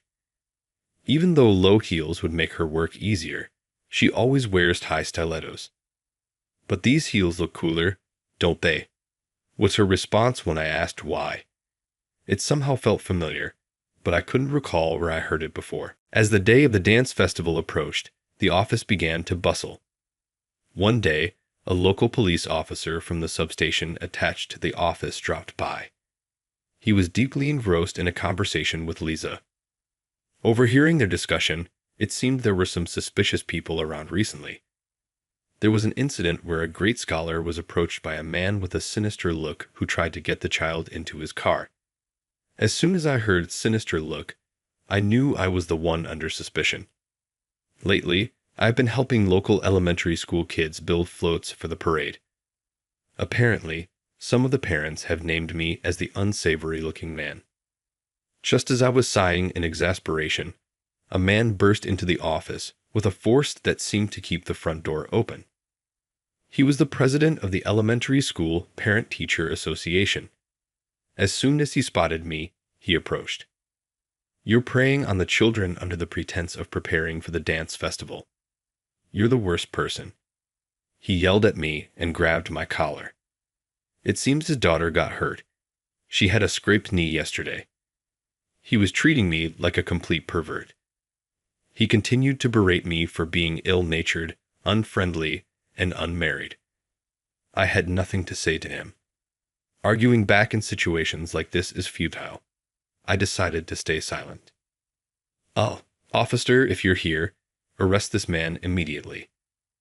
The president twisted my arm and tried to thrust me at the officer in the back with such strong force. Twisting my arm, I couldn't help but let out a cry of ouch. In an instant, the president's hand was knocked away with great force. The one who knocked it away was Lisa. While glaring at the president, she tried to hide me behind her back. There was a height difference between us, so I was not hidden at all. "What do you think you're doing to my subordinate? Stop making unfounded accusations without any evidence." The firmness and conviction in Lisa's words seemed to overwhelm the president. At the time, his daughter was supposedly harmed. I was at the float-making site, surrounded by a bunch of kids. Lisa and other colleagues were at the site too. Even so, this man with his criminal-looking appearance, the president, kept ranting, despite the odds turning against him, making Lisa lose her cool. I believe judging people by their looks is questionable. Just then, from the entrance of the municipal office, we could hear the children's voices saying, "That's right. It's not right." It seemed they were worried about me not showing up for the float-making time and came to the office to fetch me. The children explained my innocence to the president earnestly and started crying, asking him not to bully me. At this, even the president seemed utterly perplexed and scratched his head. "I'm sorry. I lost my cool." He immediately bowed his head and apologized to me. The children looked up at me. I gave them a reassuring smile and said, "It's okay." They seemed relieved, stopped crying, and started to smile. We made up. They seemed happy. That evening, the real culprit was quickly arrested. The culprit was a young man from the next town over who bore a striking resemblance to me. "Why did you stand up for me?" "I could have been the criminal, you know." When we were left alone due to overtime work, I asked Lisa. I'd appreciated that she believed in me, but there was a feeling that she understood everything about me, which was deeply intriguing. What did she know about me, I wondered. Maybe she was a bit inclined to pick a fight.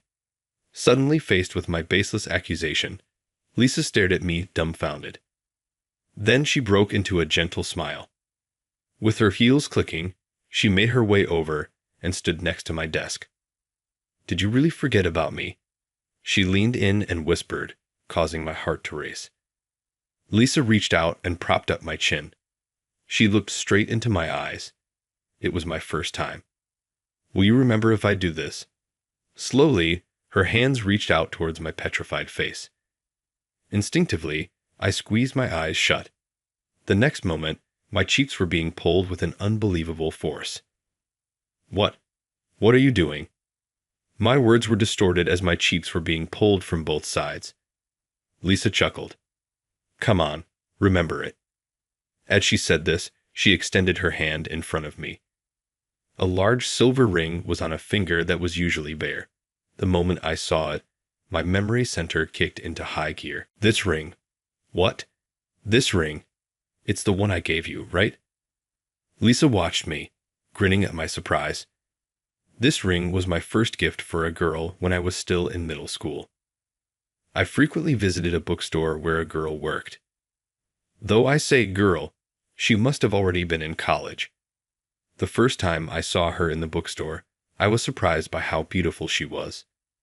While I was frequenting the bookstore just to see her, I noticed she was being avoided by the other employees. Perhaps I noticed it because I was facing similar isolation at school. When I listened to the conversations between the employees, it seemed the reason was simply because she was beautiful. Just petty jealousy among women.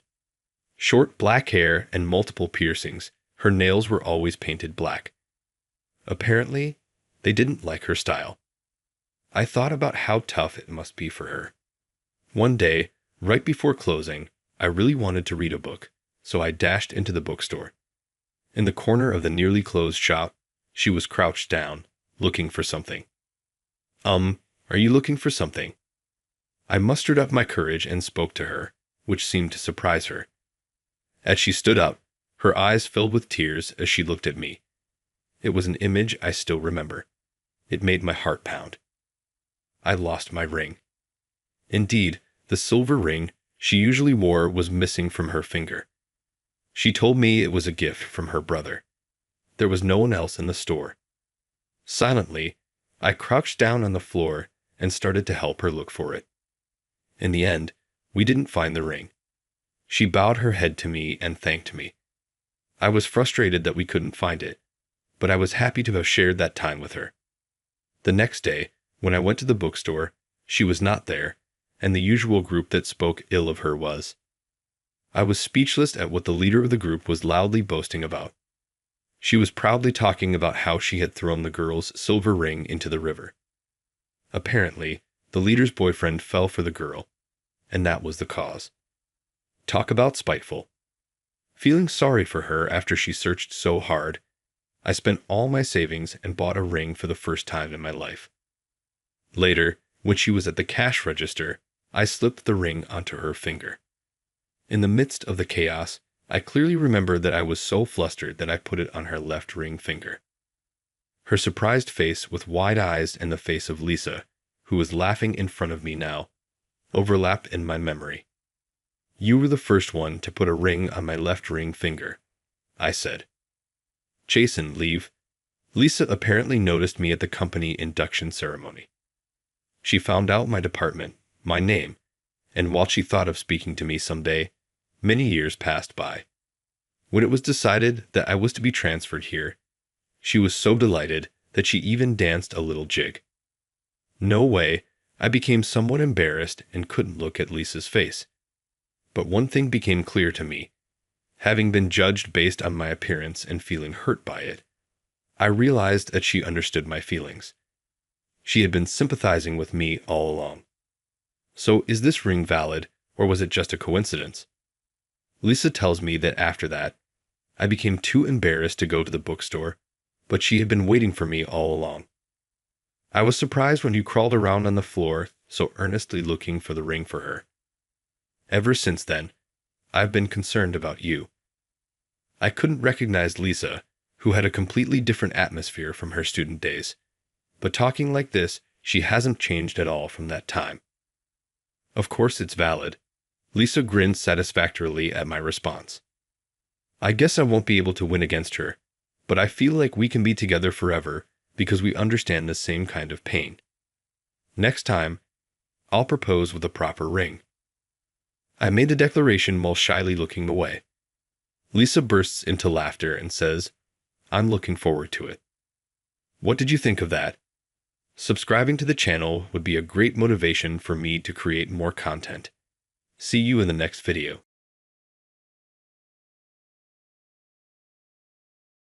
What is an outsider doing here?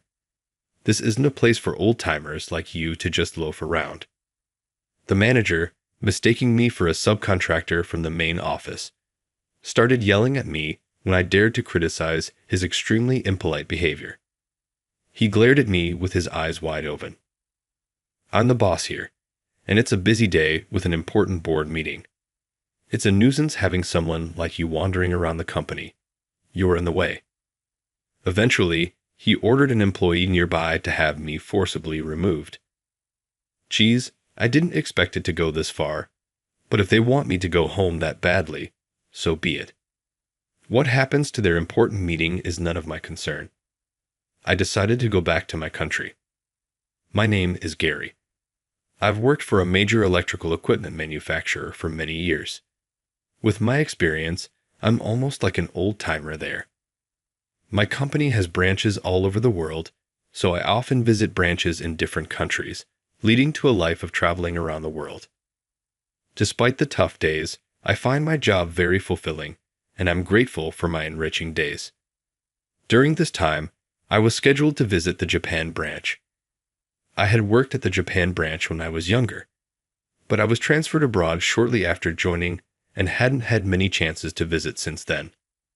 This trip was for work, but I was very excited to be back in Japan for the first time in a long while. I wondered how many years it had been since I last saw everyone I worked so hard with back then. I was looking forward to it. With these thoughts, I arrived. As I walked around the office, reminiscing and peeking into various departments, I felt a sense of nostalgia. The atmosphere in the office hadn't changed, and it felt nostalgic. However, when I tried to greet my former colleagues and subordinates, I found that most of them had either retired or transferred. Feeling a bit down and reflective about the passage of time, I left the sales department I had visited last and started walking towards my original destination. Then I noticed a man walking towards me. He looked at me with a puzzled expression, furrowing his brows as if to say, "What the heck?" I was perplexed about why he was looking at me like that. Glancing at the employee badge hanging from his neck, it read Director of Sales Planning, White. "Hey, you." As we passed each other, this man, White, suddenly called out to me in a rough tone, "What's with you? You're a new face around here." What a rude man, I thought, considering pretending not to notice him, but then I decided to turn around. "Nice to meet you. My name is Gary," I said. Director White scoffed through his nose as if belittling me. "Gary, never heard of you. What is an outsider doing here? This isn't a place for old-timers like you to just loaf around," he shouted disdainfully. The other employees around us were startled by his loud voice and stared at us. "No, I'm not an employee of this branch, but I am here on business today." "Business? You just came out of the sales department, right? You must be some subcontractor here to negotiate a new contract or something." "We don't do sales here," he retorted. It seemed that Director White had mistaken me for an employee of a subcontractor. Nevertheless, my first impression of this man, White, was harsh, considering how he talked to an older person, whether they were a subcontractor or not. "Don't wander around the company like some bottom-tier subcontractor, old man. You're in the way. I've been with this company for many years, but this was the first time I'd been treated this way. With all due respect, perhaps it's better not to speak that way when meeting someone for the first time, even if they are a subcontractor. It seems quite unreasonable and rude." When I voiced my complaint, he just sneered through his nose. What is this man thinking? I wondered. "Ha, you're making me laugh. Who do you think you are, giving me such a lecture? Do you know who I am to talk to me like that?" "No, so there's no need to speak like that." What a noisy old man. "Do you even know what day it is? Today is an important board meeting day that I, the director, am managing. It's busy." "So what? Does that justify being rude? Having someone like you wander around the company on such a day is a nuisance. You're an..." I was cut off while still speaking. His fierce demeanor left me speechless, shocked that such a barbaric person could exist in the Japan branch. "Hey, you, standing there staring blankly, get this annoying old man out of here now." "Yes, sir." Directed by Director White, a large male employee hurried over and grabbed my arm. "Hey, wait, stop." And just like that, I was unceremoniously thrown out of the company. Standing there for a while, I just stared blankly at the employee entrance from which I had been expelled. As I was being pushed out, I could hear the whispers of the employees around me. Director White is yelling again. Just leave it be. It's always the Gary. If we get involved, we'll get the backlash too." Exactly. Let sleeping dogs lie. I don't know who that person is, but they've caught the attention of a troublesome one. And White at that, of all people. I could tell that this man, White, had a reputation. But what on earth is happening at the Japan branch? When I was there, it was brimming with lively, talented people. And there surely wasn't anyone as selfish as that. The employees I just saw also seemed scared, as if fearful of something. Then, without accomplishing my original purpose, I wondered what to do next. I left the Japan branch to head to the airport and returned to my base in Germany. Just as I was taking a moment to rest, my phone rang. It was the president of the Japan branch. "Hello, this is Gary." "President Gary, I'm glad I got through. Where are you right now? Why didn't you attend the board meeting?" "I'm sorry I couldn't make it. Actually, I did go to the Japan branch. I was walking around the office to greet my colleagues before the board meeting when suddenly I met this man, White, and he started yelling at me. What? What do you mean, President Gary? You met White. From his surprised tone, it seemed he had no idea about what had happened, indicating the incident hadn't become a rumor within the company. He seemed to mistake me for a subcontractor. He told me I was in the way and started raging at me, so I was forcibly removed from the company. I went straight back to Germany. What? President Gary, I am terribly sorry. Even over the phone, I could tell he was deeply bowing his head. I had no idea such a thing had happened, and that I was being so rude. What an irreparable discourtesy. I am truly sorry. No, you shouldn't be the one apologizing for this incident. I can't believe President Gary was subjected to such a situation. I apologize profoundly, though I was unaware. The urgency and regret of the Japan branch president came through over the phone, conveying the gravity of his mistake. But it's understandable why things turned out this way. In fact, I am the president of the German headquarters of this major electrical equipment manufacturer. I moved to the headquarters in Germany at a young age and have gained extensive experience over the years. While working, I learned about the latest knowledge and economics in this industry daily, quietly improving performance, doing the best I could, and making my mark. Even when the management of the German headquarters was in crisis, I managed to turn things around successfully. Of course, I couldn't have done it alone. It was undoubtedly thanks to the employees and colleagues with whom I exchanged opinions, clashed, and honed skills. From there, I gradually got involved in expanding our business worldwide, achieved results, and was able to grow to this point. For these achievements, I was recently appointed as the president of the German headquarters. My visit to the Japan branch this time was to make my inaugural address at the board meeting and to decide on a strategy for strengthening management in Japan as my first initiative as president. From what I've seen, it seems like the situation inside the Japan branch isn't very good. Is there a major problem? Yes, you are right. We currently have a troubling person on our hands. I hate to ask over the phone, but can you tell me about the situation? Well, yes, I'm embarrassed to say, but as you may have noticed, Gary, that man, White, is a person of concern at the Japan branch. The president of the Japan branch confided with a tone that suggested he was quite troubled. And you're saying White acts like an excellent employee in front of me, or those above him. But he's a problematic person. He's somewhat difficult with subordinates and clients.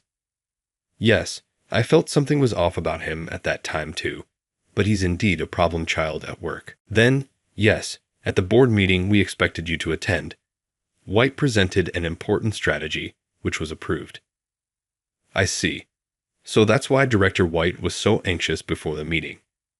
However, there's suspicion that he's only gathering talented subordinates, forcing them to develop strategies and then presenting them as his own ideas. There's no solid proof, but I've heard such stories. I see. So he's trying to climb the career ladder by claiming others' achievements as his own. Quite a shallow person to be a director at the Japan branch. Yes, White is aiming for an executive position. There are rumors that he's stealing the credit from colleagues and subordinates to build his achievements, but there's no proof. Without intervention, White will undoubtedly be promoted to an executive. He's very calculating. But if that's true, it's a serious issue. There could be complaints and even explosive situations among the staff, which could disrupt the company's discipline. White is the main problem, but I also think the Japan branch president, who had a hunch but did nothing, is at fault. So I reprimand him after telling him that we cannot let this go unchecked. Yes, I have to admit there were faults on my part for not controlling White. I never imagined he would go this far. You said there's no proof. Our first priority should be to thoroughly investigate this man, White, to understand the extent of the truth. If the rumors are true, we'll find solutions together. Understood, President Gary. Thank you. I will closely monitor White and uncover the facts. I ended the call with the president of the Japan branch about a month later. On the day of the Japan branch's board meeting, I landed in Japan again and was in the meeting room at the Japan branch. President Gary, everything is ready, so I'm looking forward to today. It must have been hard to gather all this information. You've done well. Thank you for your efforts. As the executives began to gather for the meeting, White also arrived, seeming very pleased with himself, as if he expected his promotion to be confirmed at today's meeting. White, come over here for a moment, the president of the Japan branch called him. White noticed me, and our eyes met. What? Why is that old man from that time here? Wasn't he a subcontractor? White muttered to himself as he approached. Director White, long time no see. This time, I was able to attend the meeting without being dragged out by you, and it wasn't in vain. Last time, you treated me as a bothersome old man, and I couldn't pretend. White, looking utterly pitiful and confused, seemed to be asking the other executives around for an explanation. Well, calm down. I'm not just some lowly subcontractor old man. It seems you didn't know, but I'm the president of the German headquarters. Understand, Director White. I patted his shoulder lightly. The German headquarters? Are you really? I heard you were Japanese. No way, you're joking, right? White's panic was almost like something out of a drama, and the unaware executives started to murmur among themselves. You treated me quite arrogantly the other day, remember? You told me, an old man, to get out and hurled terrible insults. Hey, what? Not at all. You must be mistaking me for someone else, White stammered, trying to feign ignorance. Don't joke with me. You don't even know my face, and you call yourself the director of the Japan branch? Don't make me laugh. I've had you investigated thoroughly this past month. It seems we have quite a bit to report. You investigated me? I haven't done anything wrong. What is going on? White's voice rose in panic. After that call with me, the president of the Japan branch was ordered to secretly form an investigative team within the company. They thoroughly monitored you, conducting daily interviews with employees to scrutinize your work, words, and actions. I raised my voice for a moment, but reminded myself to stay calm and began reading the report in a composed tone. It seems you've been pushing employees you dislike into dead-end jobs. No, that's not true. You've been spreading false rumors and scheming to make it impossible for them to stay at the company. Some were even harassed into resigning. Who made up such a story? I have no recollection of such things. It's not just the employees who were sidelined that are reporting to us.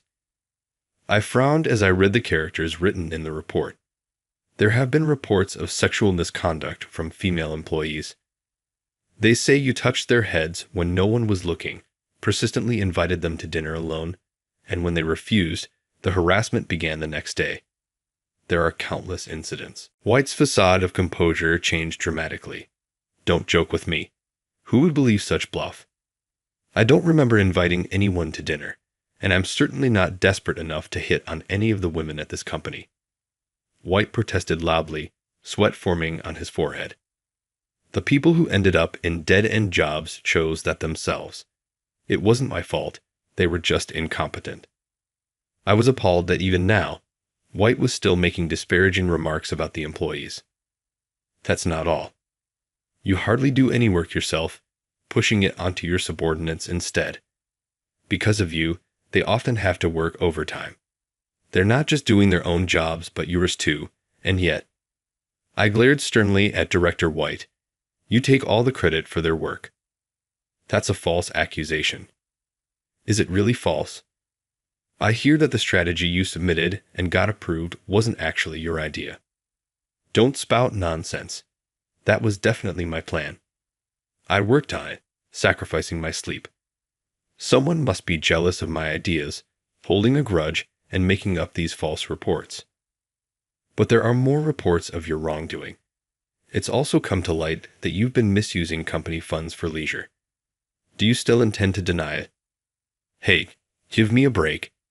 Misusing funds for leisure. It was business entertainment.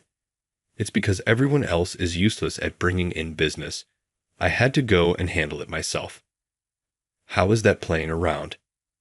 White began to shout, glaring at everyone in the room as if he was throwing a tantrum. Enough already. You're all talk and a fool who can't do anything. Yet you treat valuable employees and subordinates poorly, pursuing your own selfish interests. You are the real hindrance to this company. Don't mess with me. You have no idea how much I've struggled for this company. The inconvenience I'm suffering from this false accusation is undoubtedly mine. How long do you plan to keep up this facade? It's disgraceful. Just stop it. Here's all the evidence. Everything has been thoroughly investigated. There's no escape for you now. I thrust a stack of reports at White. Watching the reports, I could see his complexion turning increasingly pale. Don't mess with me. When did you research all this? Damn it. All my hard work, White murmured to himself and then collapsed right there. The executives, the president of the Japan branch, and I just watched him in silence. Days later, White's mismanagement and misuse of funds became public knowledge. His dismissal was judged necessary due to his egregious behavior towards employees and subordinates. Leaving the company, the once assertive White had lost all his vigor in just a few days and appeared considerably thinner. What goes around comes around. I sincerely hope that White reflects on this matter and, in a new company, avoids repeating the Gary mistakes, returning to his original intentions and starting anew. Things ended this way, but I believe that White wasn't originally such a self-serving person. I trust there was a time when he, alongside his colleagues and peers, was earnestly striving to improve the company. He probably just lost sight of himself and couldn't stop his mistakes. In such a world, it's perhaps my true hope that this is the case. Let's revert the strategy that was credited to White back to the original creator's name and implement it. Also, for those who were forced to resign because of him, I'd like to offer reemployment and ensure that our current employees receive proper mental care. Yes, I understand. A new project team has formed, driven by creators who had lost their motivation due to having their achievements stolen by White. Now, the employees' morale is surging forward again. This company still has great potential to grow. From now on, I plan to engage more directly with the executives, employees, and subordinates currently with us, and aim for growth not just in the Japan branch, but across the entire company. President Gary is an incredible person. I respect him deeply. Moving forward, I will also engage more closely with our staff and strive to improve the company, emulating President Gary in fulfilling my duties. With White's issue resolved, the Japan branch should now be secure. I believe the days of employees living in fear are gone, and the Japan branch will become a lively and bright workplace. With this belief, I once again left Japan, grateful and proud to play a part in this company. I am committed to diligently fulfilling the tasks at hand. With this resolution, I continue to lead a busy life, not just in Germany, but spanning the globe.